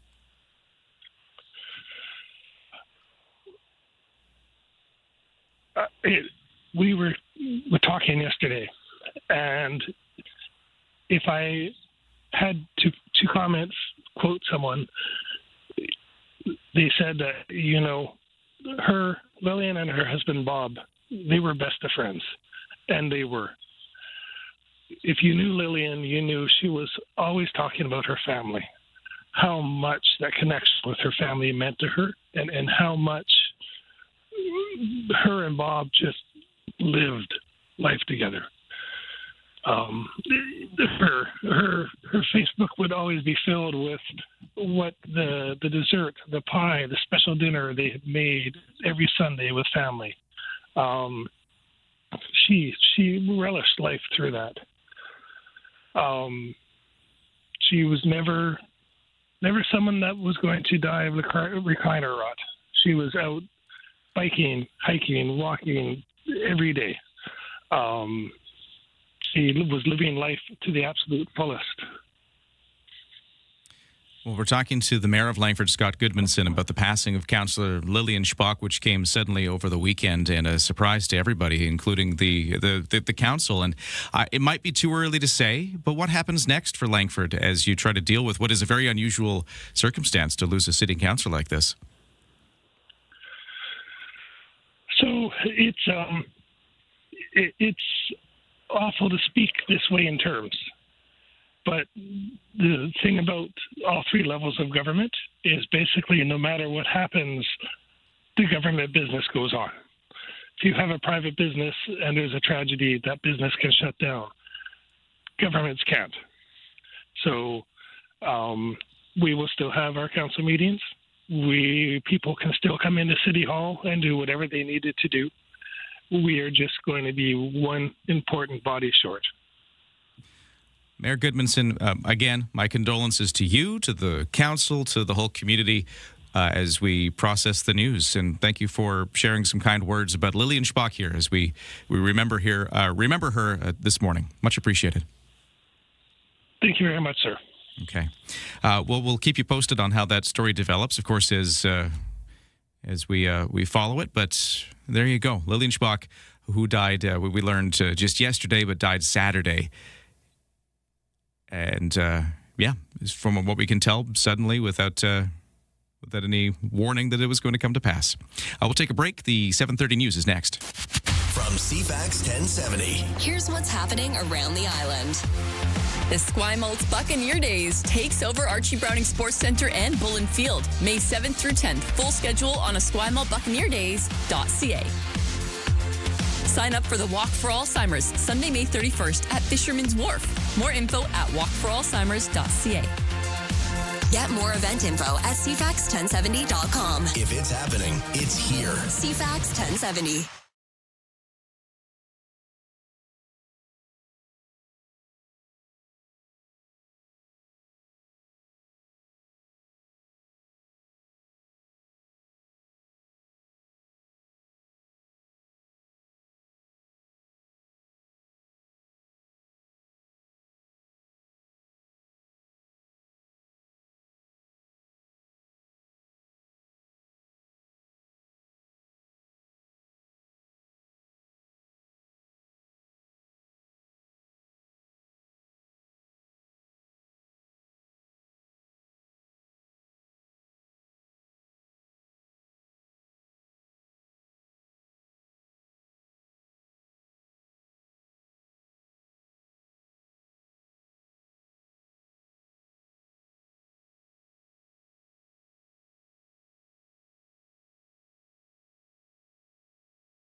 CFAX Victoria. An iHeart radio station. If it's happening, it's here. CFAX 1070.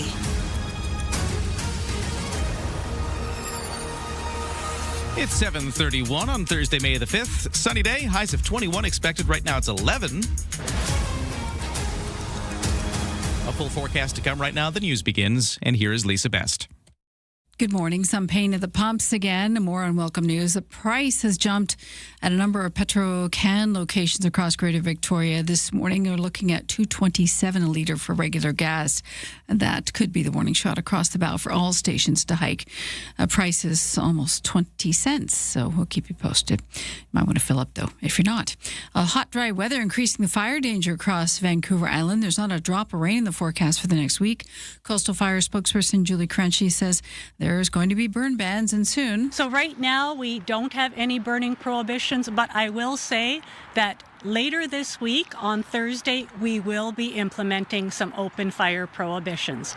We have not made a firm decision on the exact wheres and whens of that, so we will be putting out more information to the public within the next 24 to 48 hours, but open burning prohibitions are coming and they're going to take effect on Thursday. Currently, according to the BC wildfires map, there's 28 fires burning province-wide. 4 of them have sparked in the past 24 hours. There's been no new fires on Vancouver Island since Sunday. The 2 on Sunday were small and easily contained. They were by Ladysmith and another near Coombs. Langford has lost a pillar of the community. Tributes flowing in for longtime Langford councillor who died suddenly last weekend. Lillian Spock was a 7-term member of council. She started on council in 2002. Here's Langford Mayor Scott Goodmanson. She was a leader. She was a mentor and a friend. Councillor Kimberly Gurry had these kind words. Courageous, and she was feisty and punchy when she needed to be. When her community needed that from her, she was able to deliver all the time. Flags at City of Langford facilities have been lowered to half staff as the community mourns this massive loss. Premier David Eby isn't budging in his opposition to a second oil pipeline from Alberta to BC. The issue came up last week after the Prime Minister said that the pipeline is more likely than not out of Alberta. Eby says he's not sure where that view originates. I heard the Prime Minister's comments in terms of the pipeline being more likely than not. I don't know what that's based on, because here in British Columbia, we still haven't seen a route. We haven't seen any private project proponent. We haven't seen anything to indicate that this project is any further along than it was when it was first announced well over a year ago now. Eby says BC has major projects ready to go that could use federal support before a pipeline gets it. A jet ski crashing into a grey whale feeding off a Vancouver Island beach this week. Canadian Press reporter Naira Ahmed has details. The collision was captured on video from multiple angles on Monday evening, showing the jet ski flying in the air for 5 to 10 meters after hitting the whale, crashing down hard and dismounting the rider. The whale has been drawing crowds of observers, and the collision prompted gasps and curses from those gathered at the Kitsilano shoreline. Regulations are in place for vessels to keep a distance of at least 100 meters from all whales in Canadian waters. Apparently that wasn't the case in this case. This course off of Vancouver Beach. The Fisheries Department did not immediately respond to requests, comments about that collision or the condition of the whale. Reports out of Ottawa indicate the new Governor General will be announced today. Mary Simon wrapping up 5 years in the job. Courtney Alberni MP Gord Johns was asked by reporters if he expects someone from Vancouver Island may be selected. Look, we haven't even seen a senator from Vancouver Island in over 50 years, so would I ever like to see the Governor General be from Vancouver Island? Absolutely. But, it's pretty hard for us to get recognized here. Whoever is named in the position next will be bilingual. Mary Simon did not speak French, or at least not well enough for the job. And a holding pattern aboard a cruise ship that stranded off Cape Verde's coast in the Atlantic Ocean, where 3 people have died on board and 3 more are seriously ill after an outbreak of hantavirus. CTV's John Venerali Rao has the latest on the conditions being faced by 149 people on board, including 4 Canadians. What's happening right now is very real for all of us here. There's a lot of uncertainty. Among the 149 on the ship are 4 Canadians, currently anchored off the coast of the capital of Cabo Verde, where officials won't allow the cruise ship to dock to, quote, protect public health. It's one of those diseases that at the moment there's no specific treatment to cure the disease after someone becomes infected, and there isn't also a vaccine available to prevent people from getting infected. Hantavirus is mainly transmitted through contact with rodents and their droppings. Experts say the broader risk remains low, but the people on this cruise ship are being told to stay in their cabins. That's your news to 7:36.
Your CFAX 1070 news poll question we're asking, do you think it's going to be a hotter, drier summer across southern Vancouver Island this year?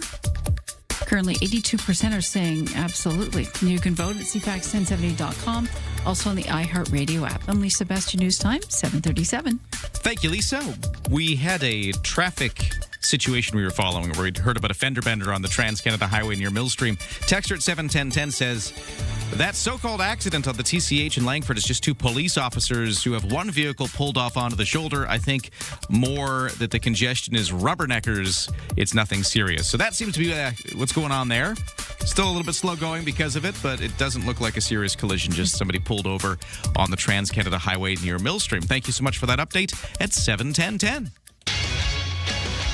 For CFAX 1070 Sports, let's talk about the draft lottery. Teams that did make the playoffs this season in the NHL hoping their fortunes could change tonight when the draft lottery is held at the NHL Network's studio in New Jersey. Reporter Karen Rebo explains what's going to happen. Teams and hockey fans watching it live will see 4 ping pong balls drawn from a machine. The team randomly assigned the corresponding 4-number combination will select first when the actual draft gets underway, June 26th in Buffalo. The Vancouver Canucks, who finished last this season, have a 25.5% chance of receiving the first overall pick. The Chicago Blackhawks have the second best odds, and the New York Rangers, the Calgary Flames, the Toronto Maple Leafs, and the Winnipeg Jets could also land the top pick with some luck.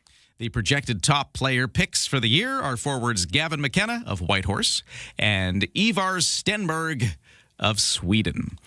For the NHL on the ice, last night, the Vegas Golden Knights defeated the Anaheim Ducks 3-1 in their second round opener, and the Carolina Hurricanes grabbed a 2-0 lead in their second round series with a 3-2 overtime win against the visiting Philadelphia Flyers. In local playoff hockey, in the BCHL, the Coastal Conference Final continues. Nanaimo Clippers and the Prince George Spruce Kings go into Game 3 in Nanaimo after playing the first couple in Prince George, where the Clippers took the series lead 2-0 so far. A 7 o'clock puck drop in Nanaimo tonight.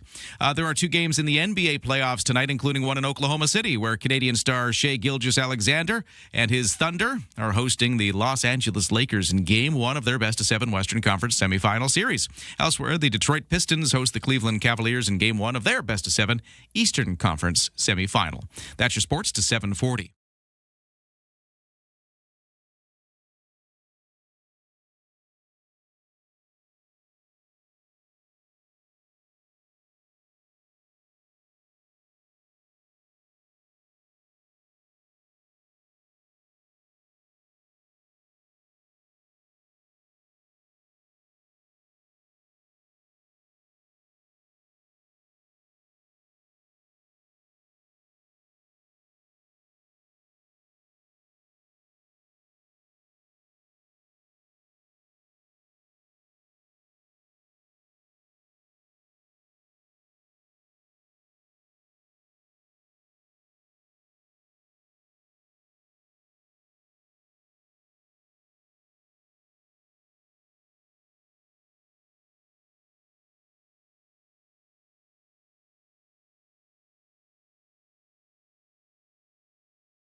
CFAX 1070 traffic and weather. It's 7:41 here on a Tuesday morning, and we did have a bit of a slowdown on the Trans-Canada Highway at Millstream. Texters letting us know it looked like the police had pulled somebody over, and that was just causing some rubbernecking, as the texter put it. So watch out for a possible slowdown there. Trans-Canada Highway heading in towards Victoria, just past Millstream, but it does not look like a crash, at least. For the paving work on Cook Street between Hillside and Bay, watch out for closures on that stretch of road. And for the BC Ferries, no sailing rates right now. To the weather forecast, where it is 11 degrees right now for a lot of Greater Victoria, although starting to heat up in some other places. For instance, I'm seeing Colwood's already at 14 degrees. We'll eventually get up to a high of 21 in the sun. Little wind off the water, though, making it feel cooler if you're by the Juan de Fuca Strait. Clear skies tonight, lows down to 10, still breezy. And then tomorrow, sunshine, maybe a few clouds, highs of 20, but cooler by the water. Expecting it to be quite windy by tomorrow afternoon off the Juan de Fuca Strait. Thursday, Friday, mostly sunny, temperatures in the high teens. And for Saturday and Sunday, temperatures around about 20 degrees with a mix of sun and cloud. It's all dry, though. No rain on the horizon. CFAX 1070 Business News. Let's check the markets. For North American stock markets, the S&P TSX in Toronto is up 59 to 33,698. In New York, the Dow Jones Industrial Average up 298 to 49,240. The Canadian dollar at 73.5 cents US, which is up a fraction of a cent from yesterday. And the barrel of oil down $4.39 US a barrel to $102.03. Ryan and Lisa.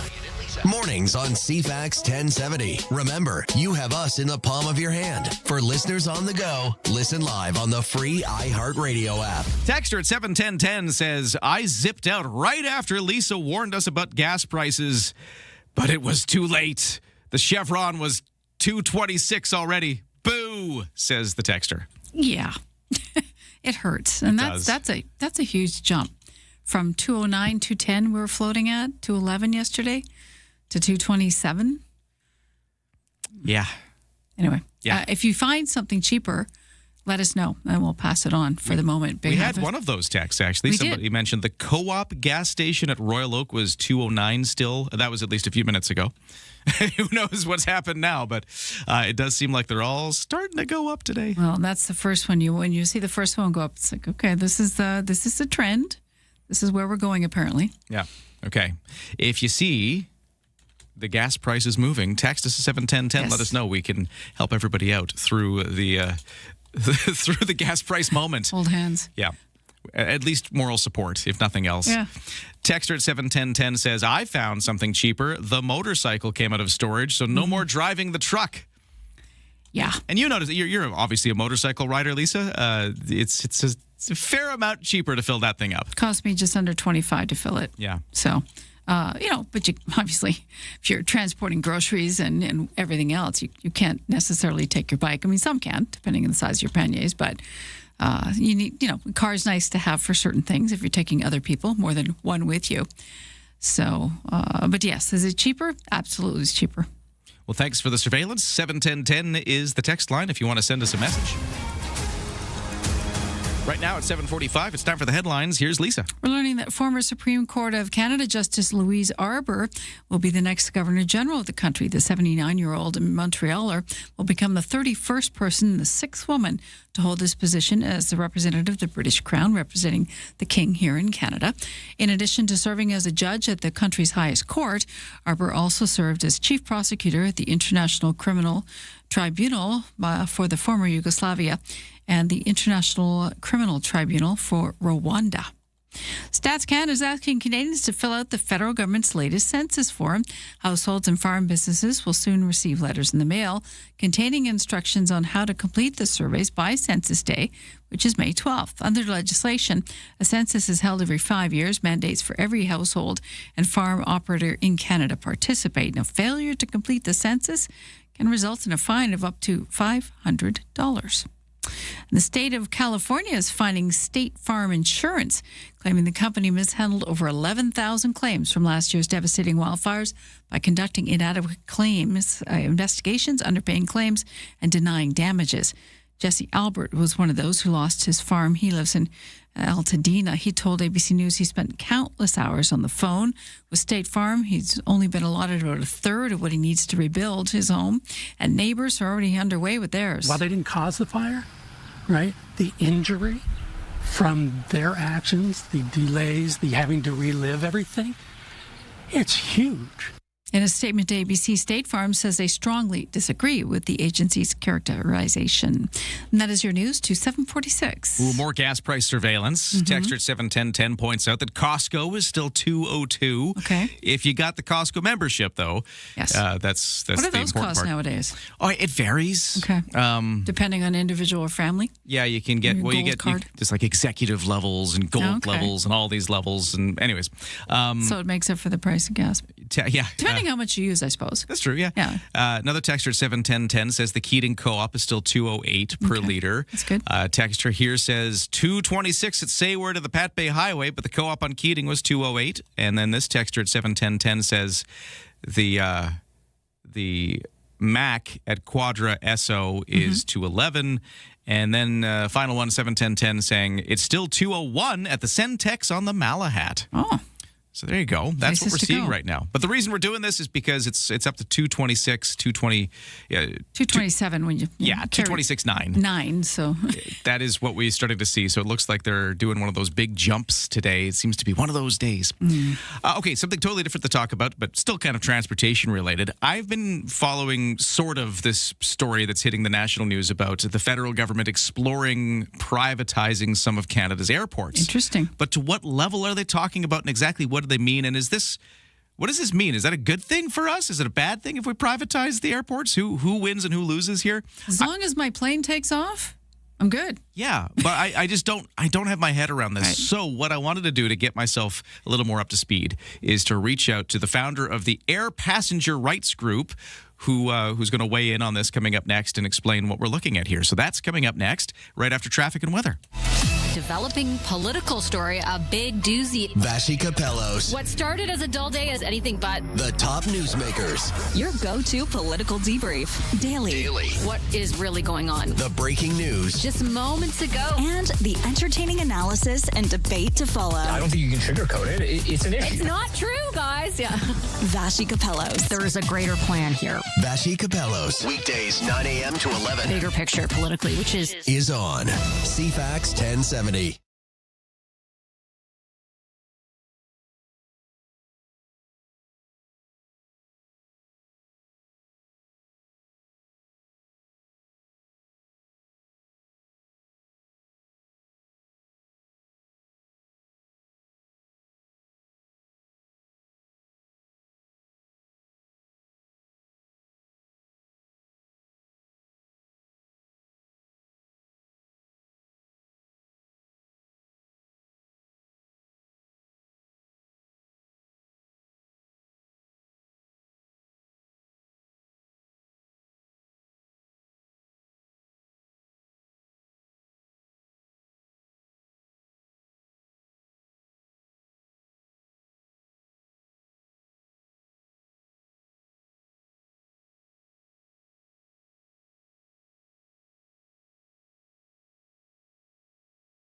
CFAX at 70 traffic and weather. By the way, the whole morning show brought to you by Thrifty Foods. At Thrifty Foods, happy is celebrating mom. This Saturday from 10 until 1, the first 200 kids aged 12 and under are invited to decorate a free cake for mom at all locations.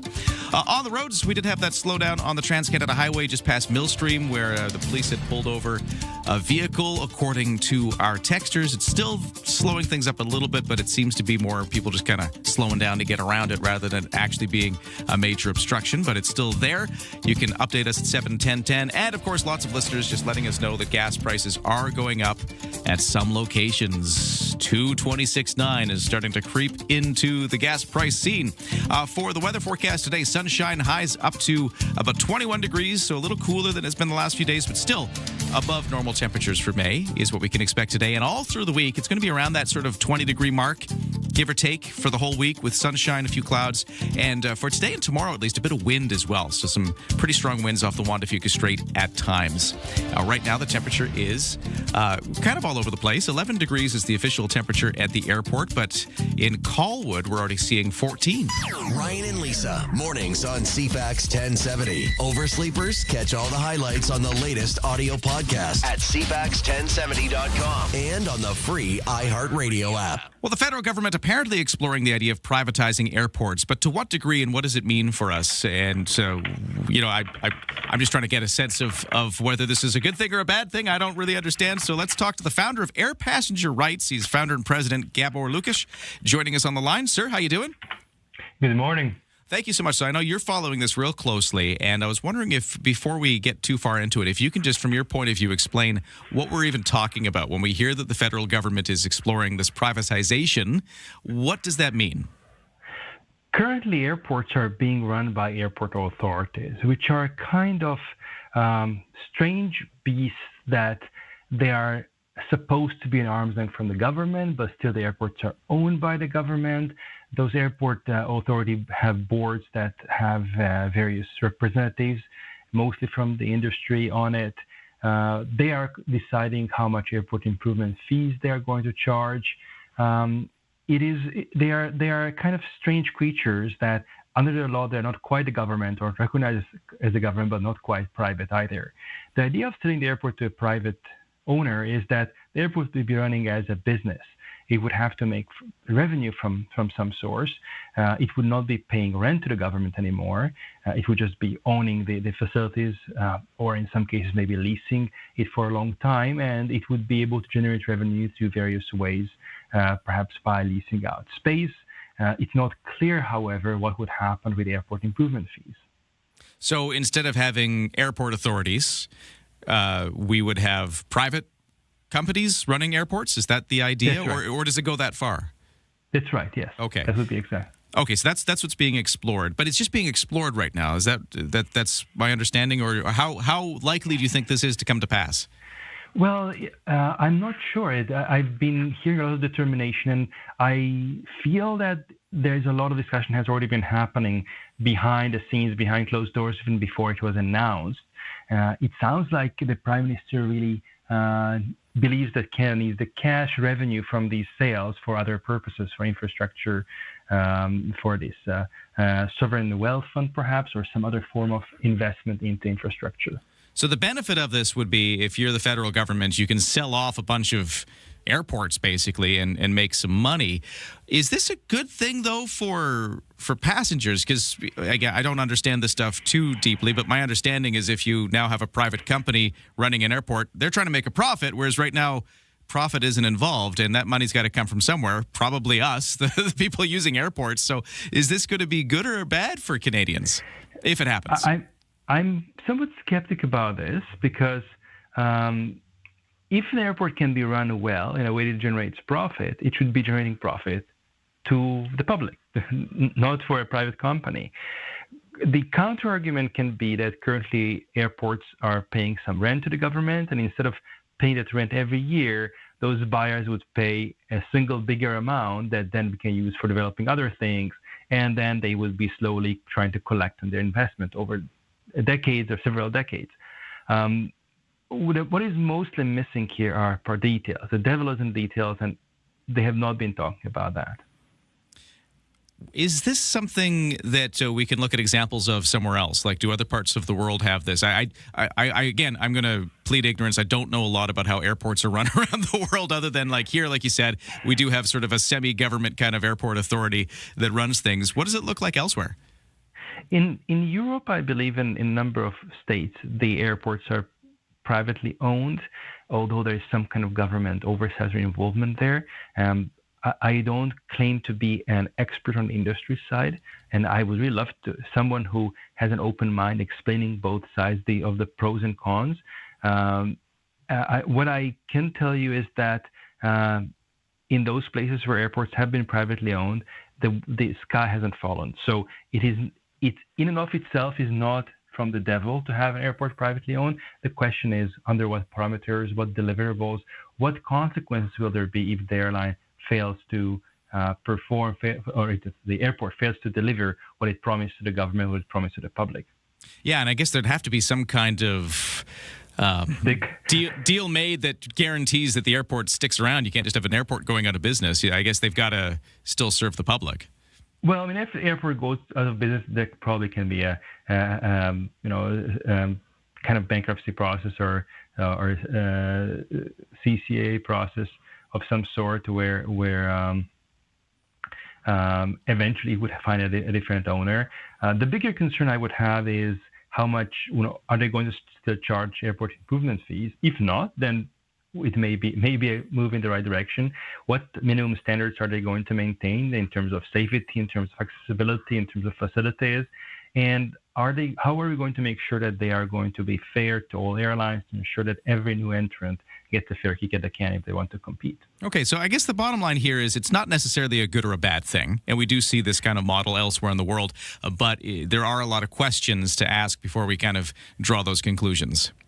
That's fair statement. I would just add that the most important question I would like to hear in a coherent way is, what is it that a private company will be able to do better in a more efficient way, differently, in a way that benefits the public?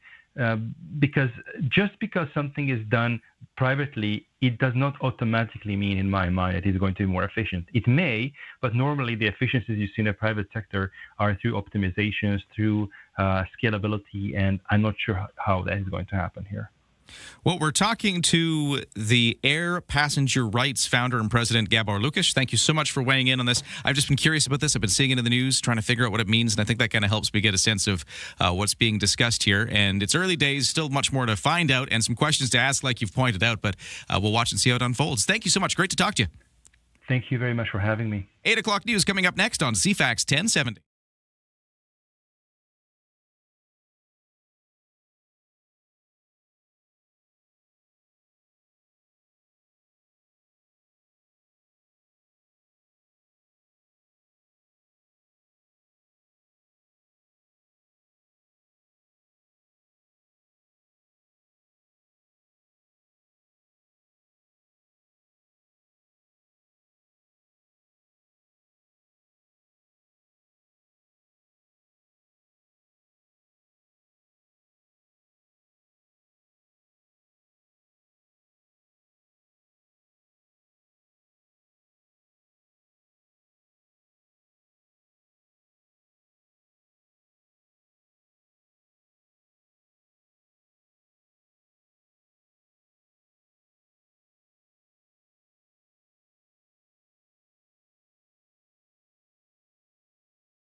CFAX Victoria, An iHeartRadio station. If it's happening, it's here. CFAX 1070. Good morning. It's 8 o'clock on Tuesday, May the 5th. We are looking at a sunny day, highs of 21. Right now, it is 11. Full forecast to come right now. The news begins, and here is Lisa Best. Thank you, and good morning. Family and friends of missing and murdered Indigenous women, girls, and two-spirited people are gathering on Parliament Hill today. Participants plan to hold a press conference and a vigil for Red Dress Day. The event will be led by Bridget Tolley, founder of Families of Sisters in Spirit. Speakers will commemorate lost loved ones and comment on Canada's progress some 10 years after the launch of the National Inquiry into Missing and Murdered Indigenous Women and Girls. Métis artist Jamie Black inspired the use of red dresses to represent missing and murdered Indigenous women and girls with an art exhibit back in 2010.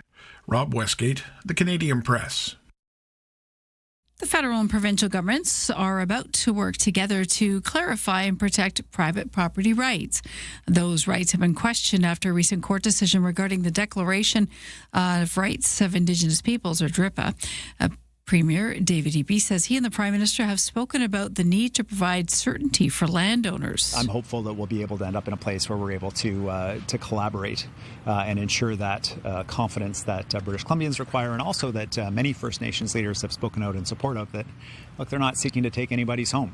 and if we can get to a consistent and a reliable assurance to British Columbians and Canadians, then we'll be able to continue the hard work of reconciliation and assurance to business and individuals that their homes and businesses are not at risk from this work. David Eby recently announced that the BC legislature would not be dealing with DRIPA legislation during this sitting. Former Supreme Court of Canada Justice Louise Arbour will be the next Governor General of Canada. The 79-year-old Montrealer will become the 31st person and 6th woman to hold the position as a representative for the King, the British Crown, here in Canada. In addition to serving as a judge at the country's highest court, she also served as a chief prosecutor at the International Criminal Tribunal for the former Yugoslavia and the International Criminal Tribunal for Rwanda. California is now taking legal action against State Farm Insurance for its handling or mishandling of claims from last year's devastating wildfires. The state alleges State Farm failed to move swiftly investigating fire claims, underpaid claims, assigned multiple adjusters to claims, making it confusing, did not adequately communicate with policyholders, and properly denied and delayed claims of smoke damage. State Farm is responding now, saying in a statement it disagrees with the claims and rejects any suggestion that it engaged in mishandling or intentionally underpaying wildfire claims. Alex Stone, ABC News, Los Angeles. The World Health Organization is working to evacuate 2 people infected with suspected outbreak of hantavirus aboard a cruise ship off Cape Verde's coast in the Atlantic Ocean. WHO Director for Epidemic and Pandemic Preparedness, Marie von Kerkhoff, says 149 people, including 4 Canadians, are still stuck on that vessel. They're being told to stay in their cabins. WHO, together with authorities in Cabo Verde and the Netherlands, and the ship's operators are working to evacuate the 2 sick people on board to the Netherlands for medical care. At the present time, there are no other symptomatic people on the ship, but this is being carefully monitored. Cape Verde said yesterday it wasn't allowing the ship to dock. GameStop wants to buy a company 4 times its size. GameStop has put in a bid to acquire the online auction site eBay. The company says it could offer $55.5 billion to buy eBay as a mix of 50% cash and 50% stock. However, it remains unclear if GameStop actually has the money to do that. eBay says its board is reviewing the proposal.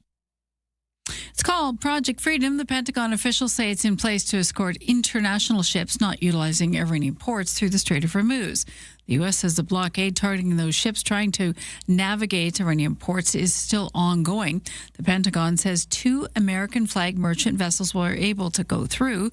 General Dan Kane, the chairman of the Joint Chief of Staff, says that the U.S. has been attacked about 10 times, but that the military is not retaliating at this point. The idea that, in Hegseth's words today, that there is this kind of red, white and blue bubble of military protection in and around the strait now. He talked about crewed and uncrewed aircraft 24/7 in the sky, surveillance, looking down, looking for Iranian threats.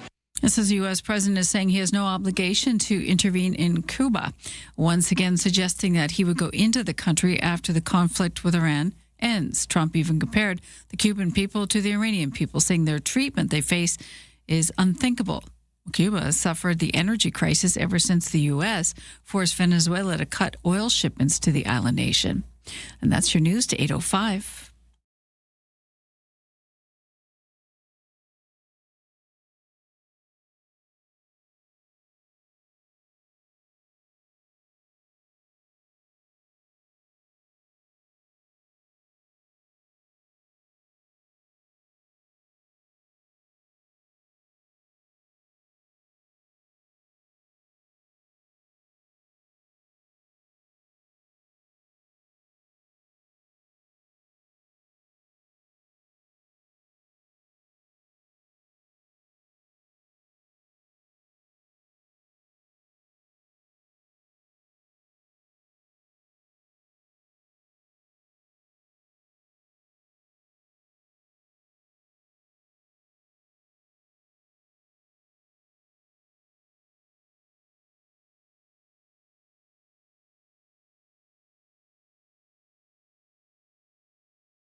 Your CFAX 1070 news poll question: do you think it will be hotter, drier summer across southern Vancouver Island this year.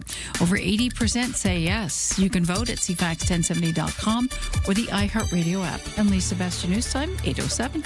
Thank you, Lisa, and good morning. We're waking up into a sunny day with highs expected to hit about 21 degrees, although we're sitting at 11 right now.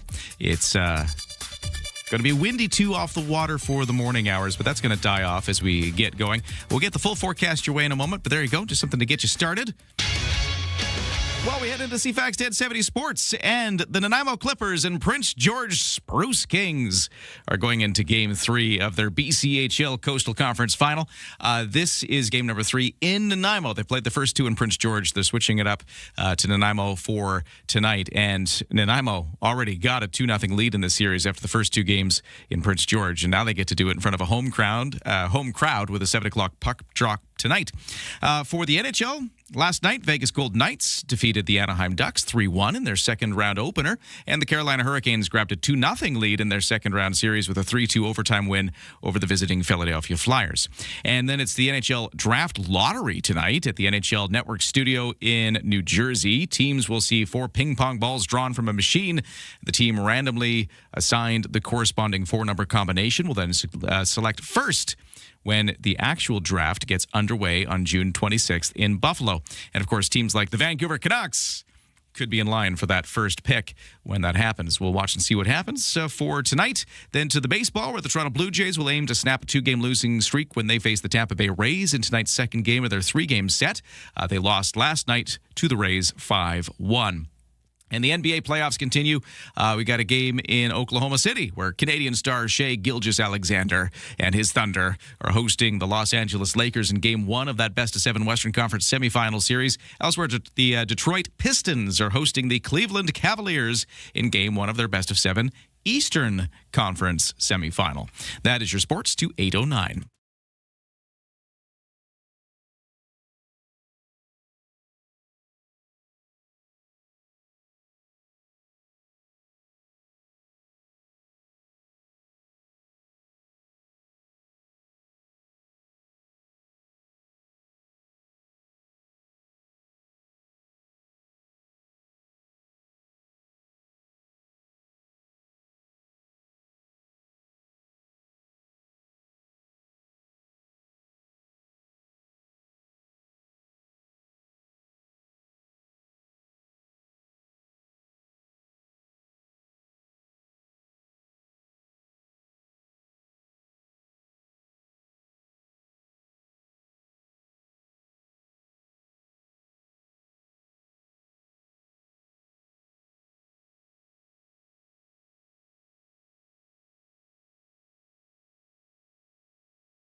Ten minutes after 8 here on CFAX 1070, the morning show brought to you by Thrifty Foods, where Happy is celebrating Mom. This Saturday from 10 in the morning until 1 in the afternoon, the first 200 kids aged 12 and under are invited to decorate a free cake for Mom at all locations.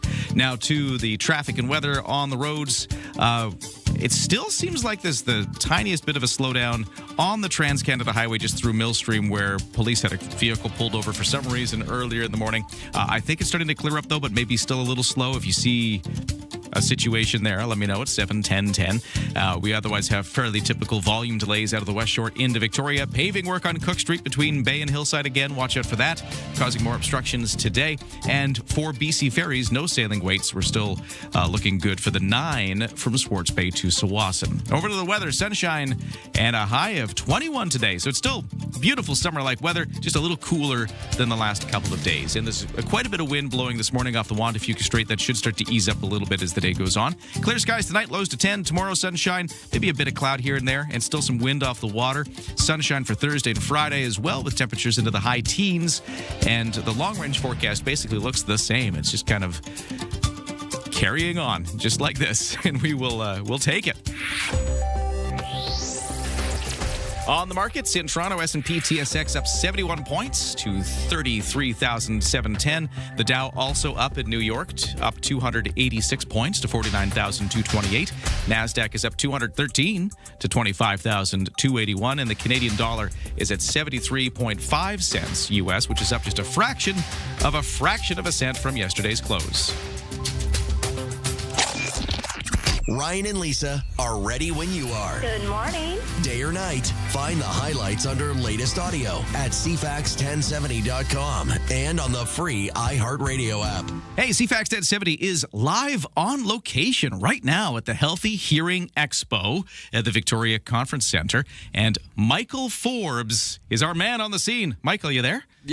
Yes, I'm the man on the scene here. It's a little quiet in here. Doors opened at 10 o'clock this morning, but it's a beautiful day right now, so we're only going to ask you to come inside for just a little while here because this is important. If you've noticed that, lately you've been in loud rooms and you're saying, huh, a lot, this might be for you. It's kind of your one-stop for turning what was that into, oh yeah, I got it.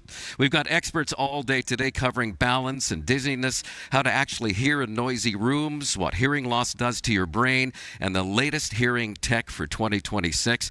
Plus, real professionals on site will answer your questions. No pressure, just straight answers.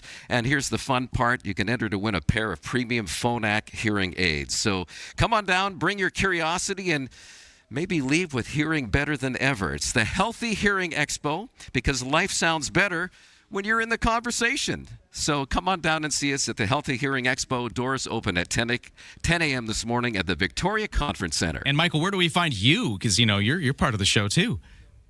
Yes, well, I'm actually in the corner beside the big CFAX sign. And guess what? We've got CFAX stickers and lanyards for you. So, there's always some swag. Definitely get the swag.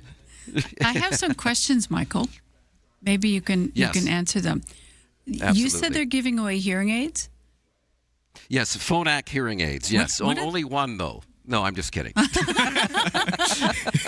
how they get you. But what do those go for? I have no idea what hearing aids cost. Do you know? Well, you know what? Well, if I had Google in front of me, I could tell you. But they're pretty pricey. That's what I thought. And it's like the marquee prize here, so definitely a reason to come on down. Excellent. Well, Michael, you're our man on the scene at the Healthy Hearing Expo at the Victoria Conference Center. Go say hi to him. Go check out the expo and get the free swag, too. You can't miss that. Lisa, we got some text messages here at 71010 as we continue to talk about a number of things.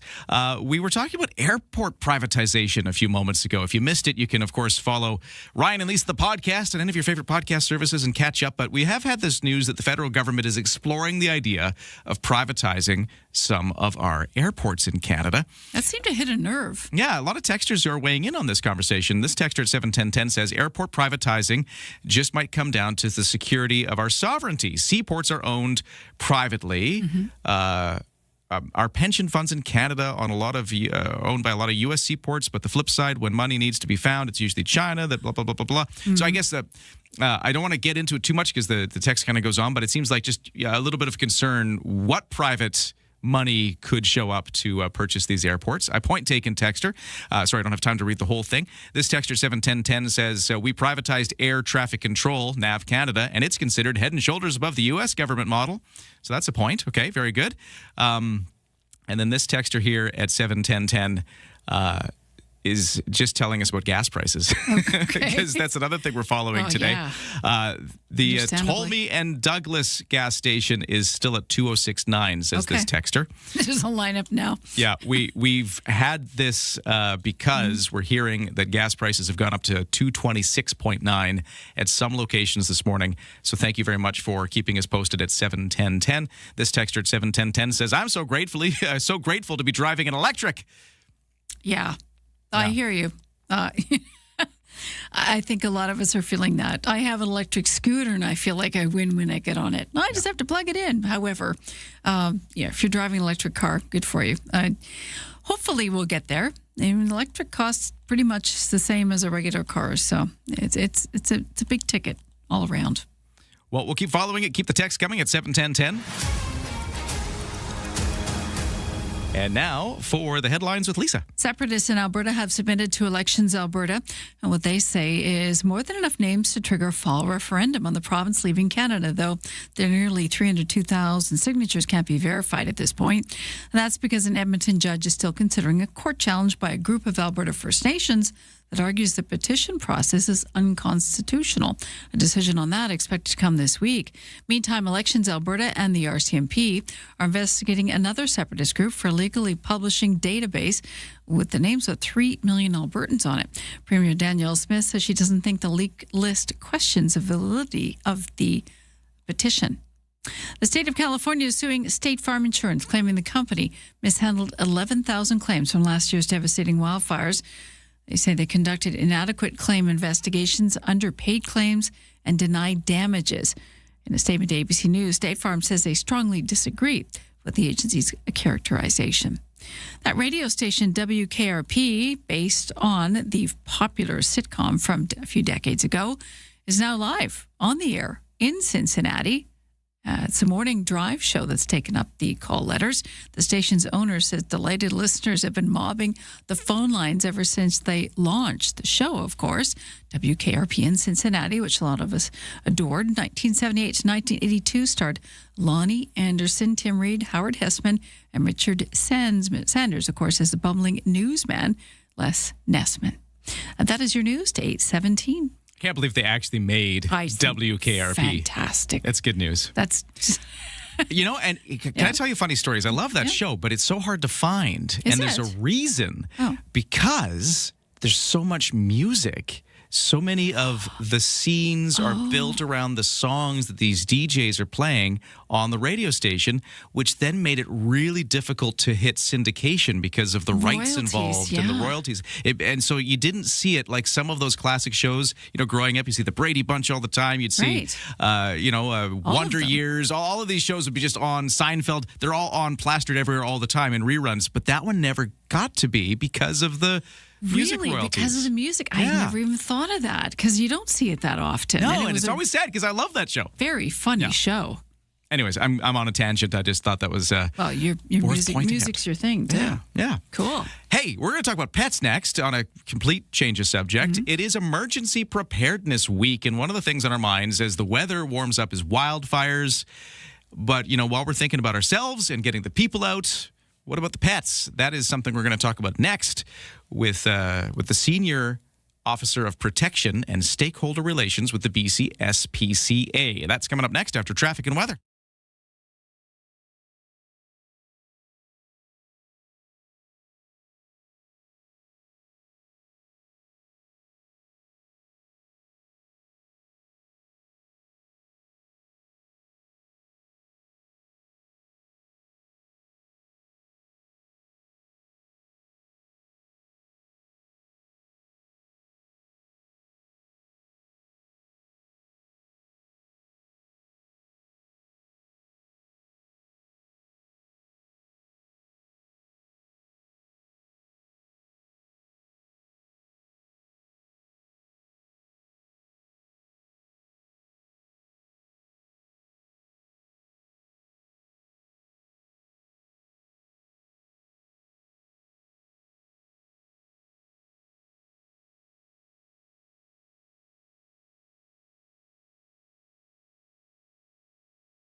CFAX at 70 morning show brought to you by Coastal Heat Pumps. For a comfortable home no matter the season, big savings on your heating bill. Talk to Coastal Heat Pumps, the design for comfort. The South Island's Elite Plus Fujitsu Air Stage dealer. On the roads, no crashes or accidents. The thing that's got everybody all tied up on the roads is the gas prices as they shoot up to $2.26.9 at some locations. And our texters have been letting us know what they're seeing out there. This texter says it was still $2.08.9 at the co-op on the Pat Bay Highway out near Sydney. So thank you for that text at 71010. It hasn't hit everywhere yet, but it is starting to go up. So just be warned. But other than that, the roads look pretty typical for the Tuesday morning commute. No sailing waits at BC Ferries. And for the weather, we're already up to 13 degrees now. We're going to hit a high of 21. We expect a bit cooler by the water with some wind off the Juan de Fuca Strait today. Clear skies tonight, lows to 10. More sunshine tomorrow. Maybe the odd bit of cloud. The thing to watch tomorrow is the winds will build even stronger. Gusts up to 80 kilometers an hour could be a thing off the Juan de Fuca Strait by the afternoon tomorrow. Otherwise, it's a high of 20 and sunshine. And the sunshine continues through the week and the weekend. Ryan and Lisa, mornings on CFAX 1070. Let's talk emergency preparedness week, and let's talk pets. One of the things that our minds turn to when we get into, the warm weather and wildfire season is, what to do about getting ourselves out safely. But what about the four-legged friends? What do we need to think about there? Eileen Drever is the Senior Officer of Protection and Stakeholder Relations with the BC SPCA and joining me on the line right now. Hello, how are you? Good morning. I'm well, and thank you for this opportunity to speak about being prepared for your pets. Yeah, no, it's good because I think that maybe it's not something that gets immediately to mind when you're thinking about your emergency plan. But why is it important for pet owners to think this through ahead of time when it comes to their pets? Well, our pets are so vulnerable, and they rely on us for everything. So, I think we all hope will never happen, but I think it's really, really important to have a bag ready to go. And in this bag, you should have your pet supplies. You should have food, water, and treats for up to even 2 to 4 weeks. The amount will vary depending on your pet size, age, and medical status. You should also make sure that your pet is registered, whether it's a tattoo or a microchip. I can give you tips, but if you go to our website, you can get more tips from our website. But register your pet with the BC Pet Registry. And if your number has changed recently, please make sure it's updated. A lot of us tend to forget to do that. So to have your bag ready to go, if your pet is on any medication, make sure that you have medications, vet records, and vaccination records as well. And also, you should train your cat or your dog to go into a crate. Your pet can feel safe. I'd like to talk about that because I'm going to admit something here. I've got a dog, and we were terrible with the crate training. We tried. Mm-hmm. We probably should have tried harder, but we didn't, get there. But I guess this is because, we thought, it doesn't really matter. We don't need the dog to sleep in a crate, so why even bother? But I guess this is why it's important because, there might be an emergency situation where they have to be in a crate, and they better be used to it, I guess. Exactly. Even if you're taking your pet to the vet, they're always safer traveling in a crate. And you can make that a good thing for your pet. So if you throw a treat in there, your dog or your cat will go in. And you can do this just for a few minutes, bring the dog or cat out again and give them another wee treat. So make it a good experience for them. And it takes time, and you have to be consistent. But you don't want to put your animal in a crate and it's going to be traumatized by it. And this isn't just theoretical what-ifs and scenarios, because we have actively dealt with this recently in BC. For instance, in some of our wildfire seasons, you've been very involved at the SPCA in dealing with pets in these emergency situations. Talk about some of the scenarios you've come across. Oh my goodness! I personally have gone into the interior where back in 2023 the fires were pretty bad, and you see these. I was going into people's homes to try and retrieve their pets or to provide them with food and water if they didn't have to be evacuated.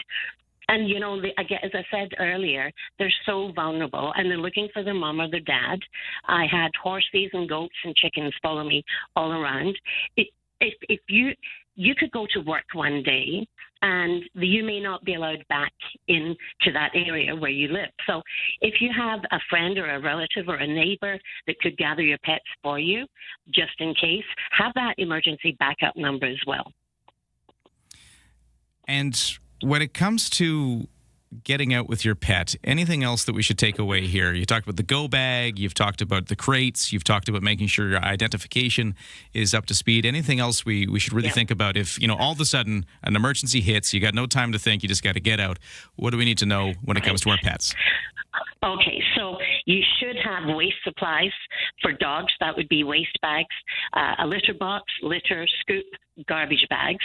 Small animals, you would need extra bedding, water bottles, hiding box, and hay. And it's always good to provide some toys to help entertain your pet and lower the stress. Now, that could be chew toys, balls, feather wands for cats, food or treat dispensing puzzles. And it's important to bring towels and blankets, of course. If your pet is insured, make sure you have a copy of your pet insurance with you, and also keep a list of the emergency veterinarians in your area, just in case.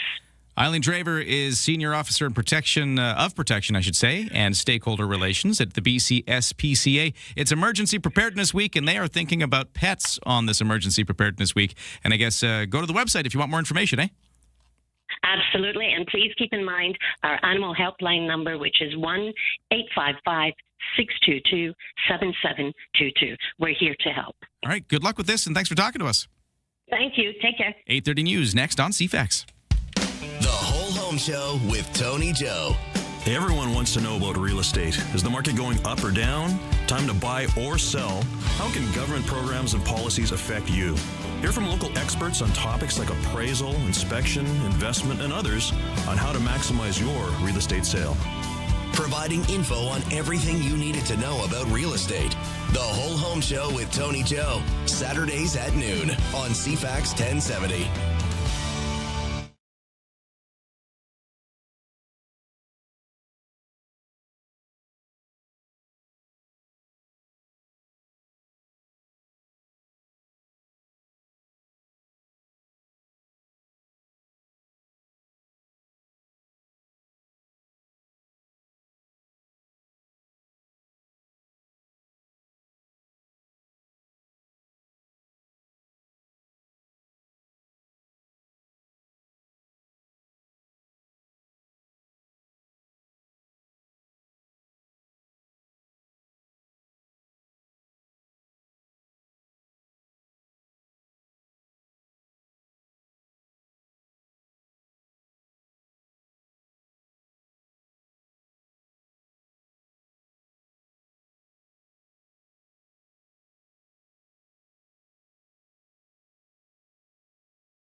CFAX Victoria. An iHeartRadio station.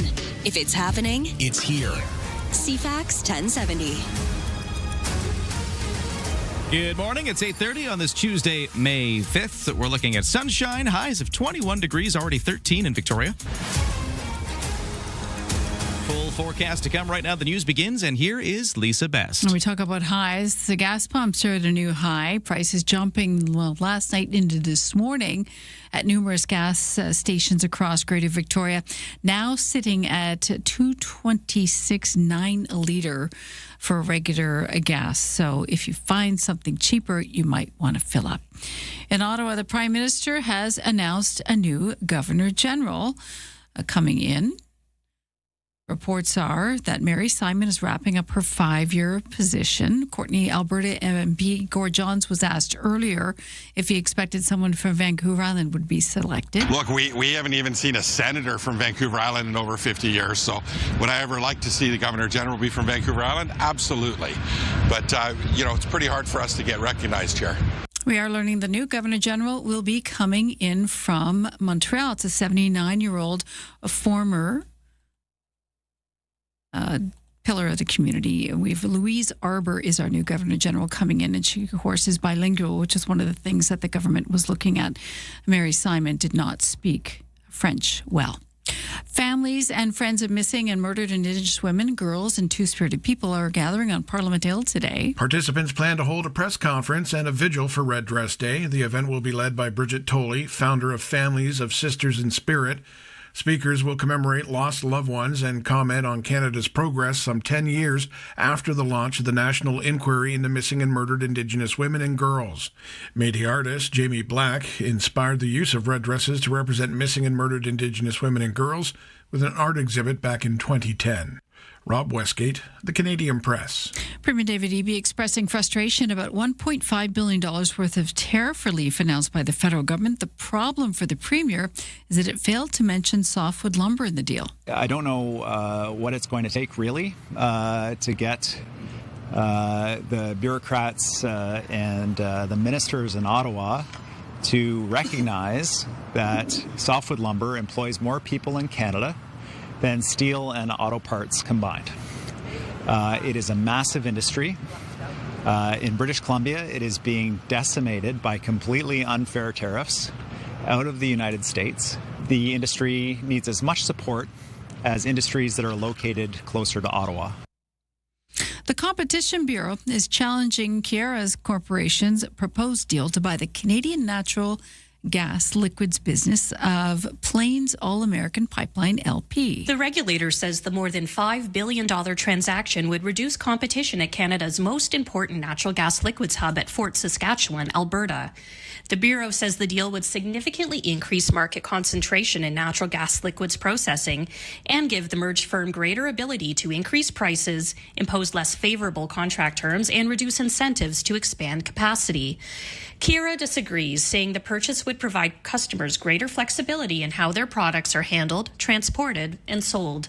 Lauren Krugel, The Canadian Press, Calgary. The U.S. president stopped short of saying that Iran ceasefire was violated following reports of Iranian attacks on commercial vessels near the Strait of Hormuz on the oil infrastructure of the United Arab Emirates. The tension sparked when U.S. Navy ships began to pass through the strait to seek to break Iran's grip. ABC's Martha Radich has the latest from Washington. In a phone call with our Jonathan Karl, President Trump saying it was not heavy firing and claiming we have it under control. One way or the other, we win, adding, I always win. And during a separate phone interview with Hugh Hewitt Monday afternoon, President Trump refusing to say if the ceasefire with Iran was still intact. Another trouble on the water. The World Health Organization said it is working to evacuate 2 people infected with suspected outbreak of hantavirus. That's aboard a cruise ship off the Cape Verde's coast in Atlantic Ocean. WHO Director for Epidemic and Pandemic Preparedness, Marie Van Kerkhoff, says 149 people, including 4 Canadians, are still on the vessel. We are working with authorities to understand the source of exposure through epidemiological investigations and doing contact tracing to identify any further cases. She says people who normally get infected with hantavirus is through contact with infected rodents. Human-to-human transmission is rare. And the U.S. president says he has an obligation to intervene in Cuba, once suggesting that he would go into the country after the conflict with Iran ends. Trump even compared the Cuban people with the Iranian people, saying that the treatment they face is unthinkable. Cuba suffered that energy crisis ever since the U.S. forced Venezuela to cut oil shipments on the island nation. ABC's Matt Rivers recently visited Havana. 1 single gallon of gasoline in Cuba right now, one costs $40. $40 for a single gallon of gasoline in the country that is way, way, way, way poorer than the United States. So the idea that a normal working class person could afford $40 per gallon, if an American can't afford that, which we couldn't, imagine what a Cuban can afford. They certainly can't. So it has affected every single aspect of society. And that is your news to 8:35.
Your CFAX 1070 news poll question this morning, we're asking, do you think it's going to be a hotter, drier summer across southern Vancouver Island this year?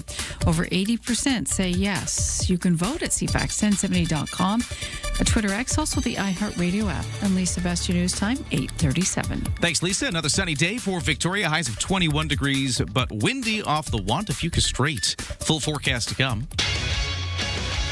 Right now, over to CFAX 1070 Sports, and we will take a look at hockey first, where the Colorado Avalanche host the Minnesota Wild for Game 2 of their second-round series in the Stanley Cup playoffs tonight. Colorado leads the best-of-7 matchup 1-0 after a shocking 9-6 win between two of the league's top defensive teams. Also, Tampa Bay Lightning captain Victor Hedman revealed today that his absence in the final weeks of the season was caused by a need to address his mental health. Hedman, in a statement released by the Lightning, did not provide specifics about what he has been dealing with. He didn't play in Tampa Bay's final 22 games of the season, including the 7 playoff matchups in the first-round loss to the Montreal Canadiens. For the games last night, we saw the Vegas Golden Knights beat Anaheim Ducks 3-1 in their second-round opener. The Carolina Hurricanes got themselves a 2-0 lead in their second-round series with a 3-2 overtime win against the Philadelphia Flyers.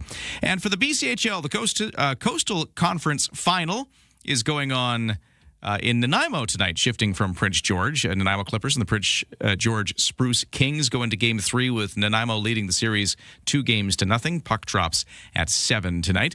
The visiting Toronto Blue Jays will be aiming to snap a 2-game losing streak when they face the Tampa Bay Rays in tonight's second game of a 3-game set. Right-hander Kevin Gausman on the mound for the Jays, who lost 5-1 to the Rays last night. And there are a couple of NBA playoff games tonight. Shai Gilgeous-Alexander and the Oklahoma City Thunder open their second-round NBA playoff series against the LA Lakers tonight. And that is your sports to 8:39.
CFAX 1070 traffic and weather. By the way, the whole morning show brought to you by Coastal Heat Pumps. For big savings on your heating bill, talk to Coastal Heat Pumps, designed for comfort, the South Island's Elite Plus Fujitsu Air Stage dealer. What's going on the roads? Well, we don't have any crashes or accidents at this time. We do have gas prices going up. That's what our listeners have been letting us know.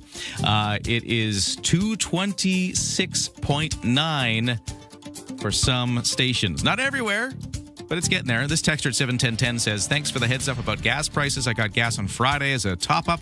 My vehicle was half full this morning, so I headed out to the nearest co-op. It was still $208.9.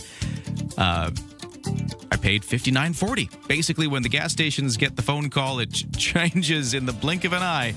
Well, we are starting to see those changes taking place there. And thanks for keeping us up to date on what you're seeing out there at 7:10:10. And actually, just as we've been speaking, I kind of opened this up by saying no crashes or accidents, but I have just heard that on the Veterans Memorial Parkway in Langford, just south of Souk Road, reports of a collision there. It is backing things up, it looks like, according to this report. If you see anything, text me at 7:10:10. If you got an update there, again, that is Veterans Memorial Parkway, just south of Souk Road, collision now reported. In the weather, it is sunshine. It is a high of 21 degrees, a bit windy off the Juan de Fuca Strait for today. Clear skies tonight, lows down to 10, and then tomorrow more sunshine. Winds even stronger, gusts up to 80 kilometers an hour off the Juan de Fuca Strait by tomorrow afternoon. So quite breezy there. Highs of 20, a little cooler by the water. On the markets, S&P TSX in Toronto up 69 points this hour to 33,708. The Dow in New York is up 271 to 49,213. The Nasdaq up 236 to 25,303, and the Canadian dollar is at 73.5 cents US, which is up just a fraction of a cent from yesterday's close. The best way to start an island morning. Ryan and Lisa on CFAX 1070. And CFAX 1070 is live on location today at the Healthy Hearing Expo, which is happening at the Victoria Conference Centre. And you know what else is happening at the Victoria Conference Centre? Well, CFAX 1070's Michael Forbes is there. Hey, Michael, how you doing? Hey, I'm doing well. I got a question for you. You had a question for me last time. So, Ryan and Lisa, when was the last time you had your hearing checked? That is a great question. So I did actually get my hearing tested. Did I? Or did I? No, that was my eyes. I got my eyes checked. I have not. I don't remember when the last time I had my hearing checked. I do not. Well, it's important. You know, I spent 30 years in radio with my headphones just cranked to the absolute limit, and I had my hearing checked a couple of years ago. Thankfully, it had diminished a little bit, but it was still pretty good. But it's an important thing to do, especially as you get a little bit older, because you can find yourself in those crowded rooms, and you're going like. Some people, it's difficult to hear over sort of the dull of the background noise. So we've got all the experts here at the Victoria Conference Centre with the Healthy Hearing Expo, and we got some great seminars at 10:30 this morning.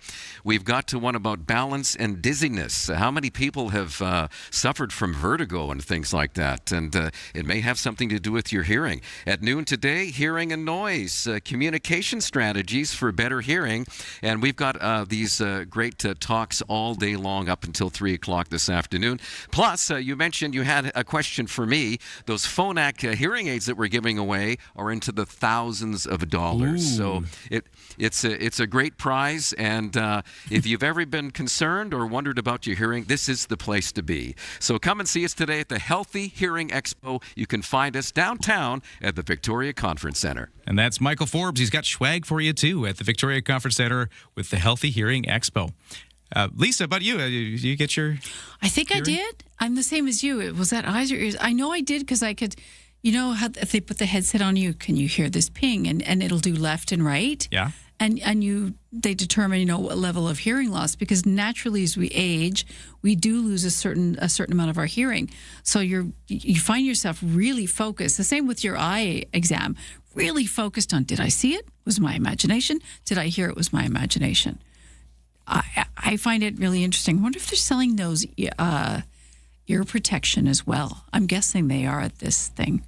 Because when you talk about decibels and what you can handle, right? Yeah. Your decibel, 85 decibels, apparently up to 8 hours exposure is considered safe. So you can handle it.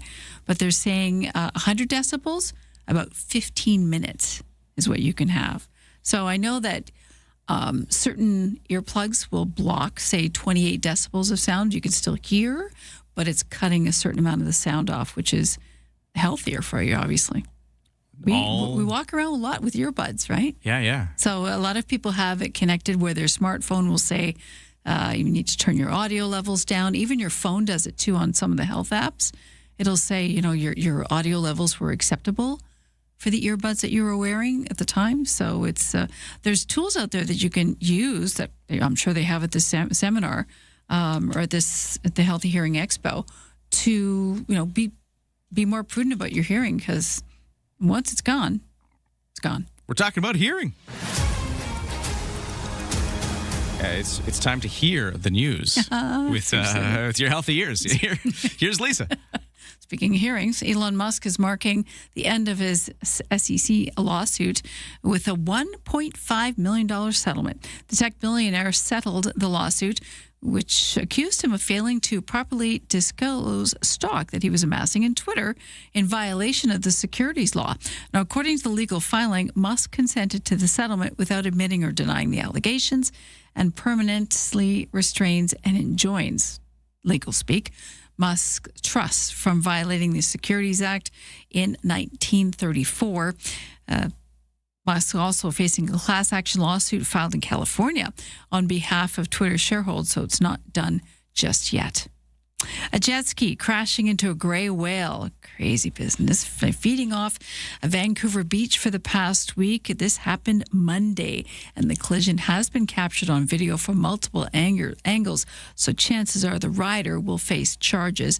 The jet ski rider flew into the air about 5-10 meters after hitting the whale, crashing down hard. The whale had been drawing crowds of observers, that collision prompting gasps and curse from those gathered on the Kitsilano shoreline. The Fisheries Department hasn't responded to a request for comment about the crash or the condition of the whale, but we're guessing that charges may be laid against this individual. That is your news to 8:47. Coming up in just a few moments, are we approaching a fire ban for open fires on Vancouver Island? We're hearing that could be coming down on Thursday. We're going to check in on that, but also just the state of wildfires here on the coast. We're going to talk to the BC Wildfire Service next, right after traffic and weather. If you got an update on what's happening on, by the way, the Veterans Memorial Parkway just south of Souk Road, we're hearing about a collision there. If you got eyes on that, and you can text us safely, hands-free, I'd love to hear from you.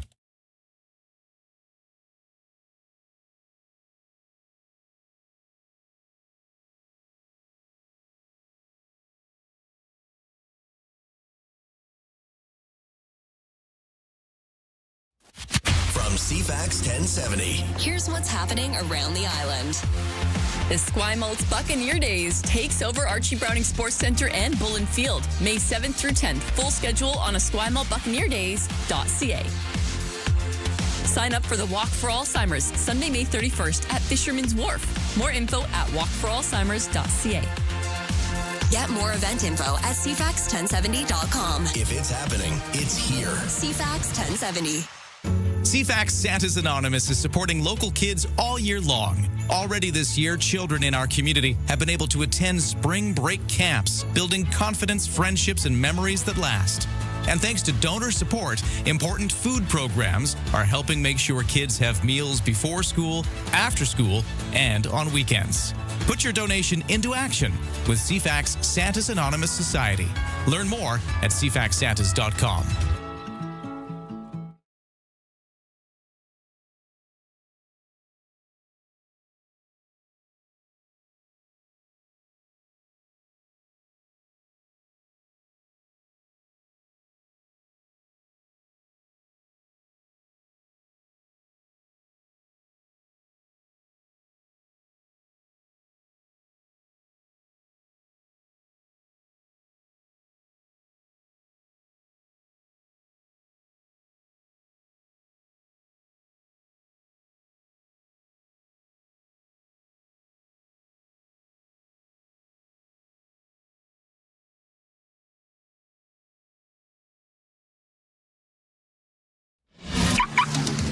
CFAX 1070 traffic and weather. It is 8:50 on a Tuesday morning, and we have a crash on the Veterans Memorial Parkway just south of Souk Road.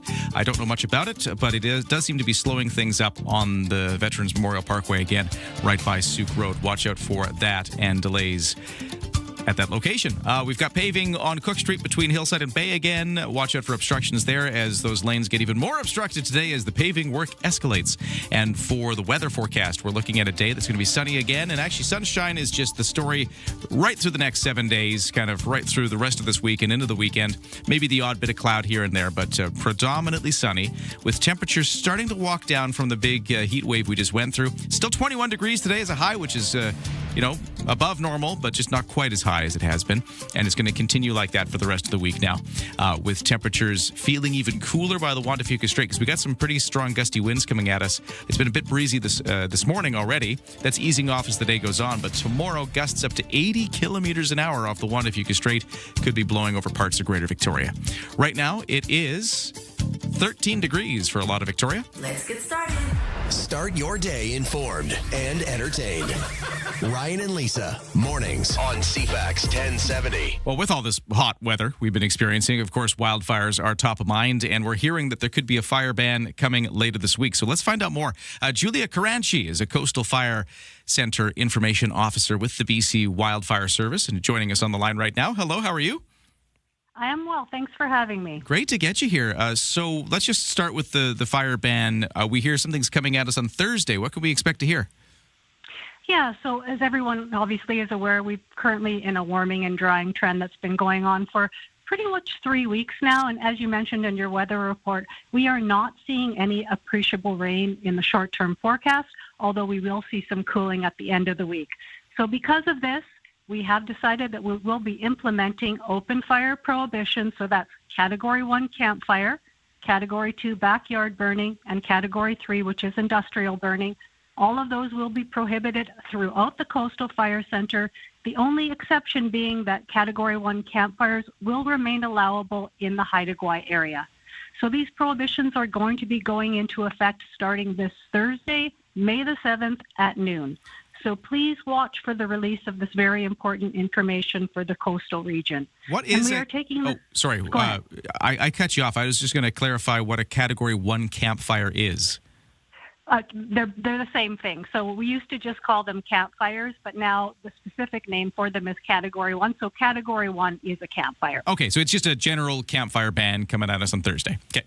Yes, along with the backyard burning and the industrial. So basically, within our jurisdiction, all our open burning categories will be prohibited on Thursday, again, except for campfires being allowed in Haida Gwaii.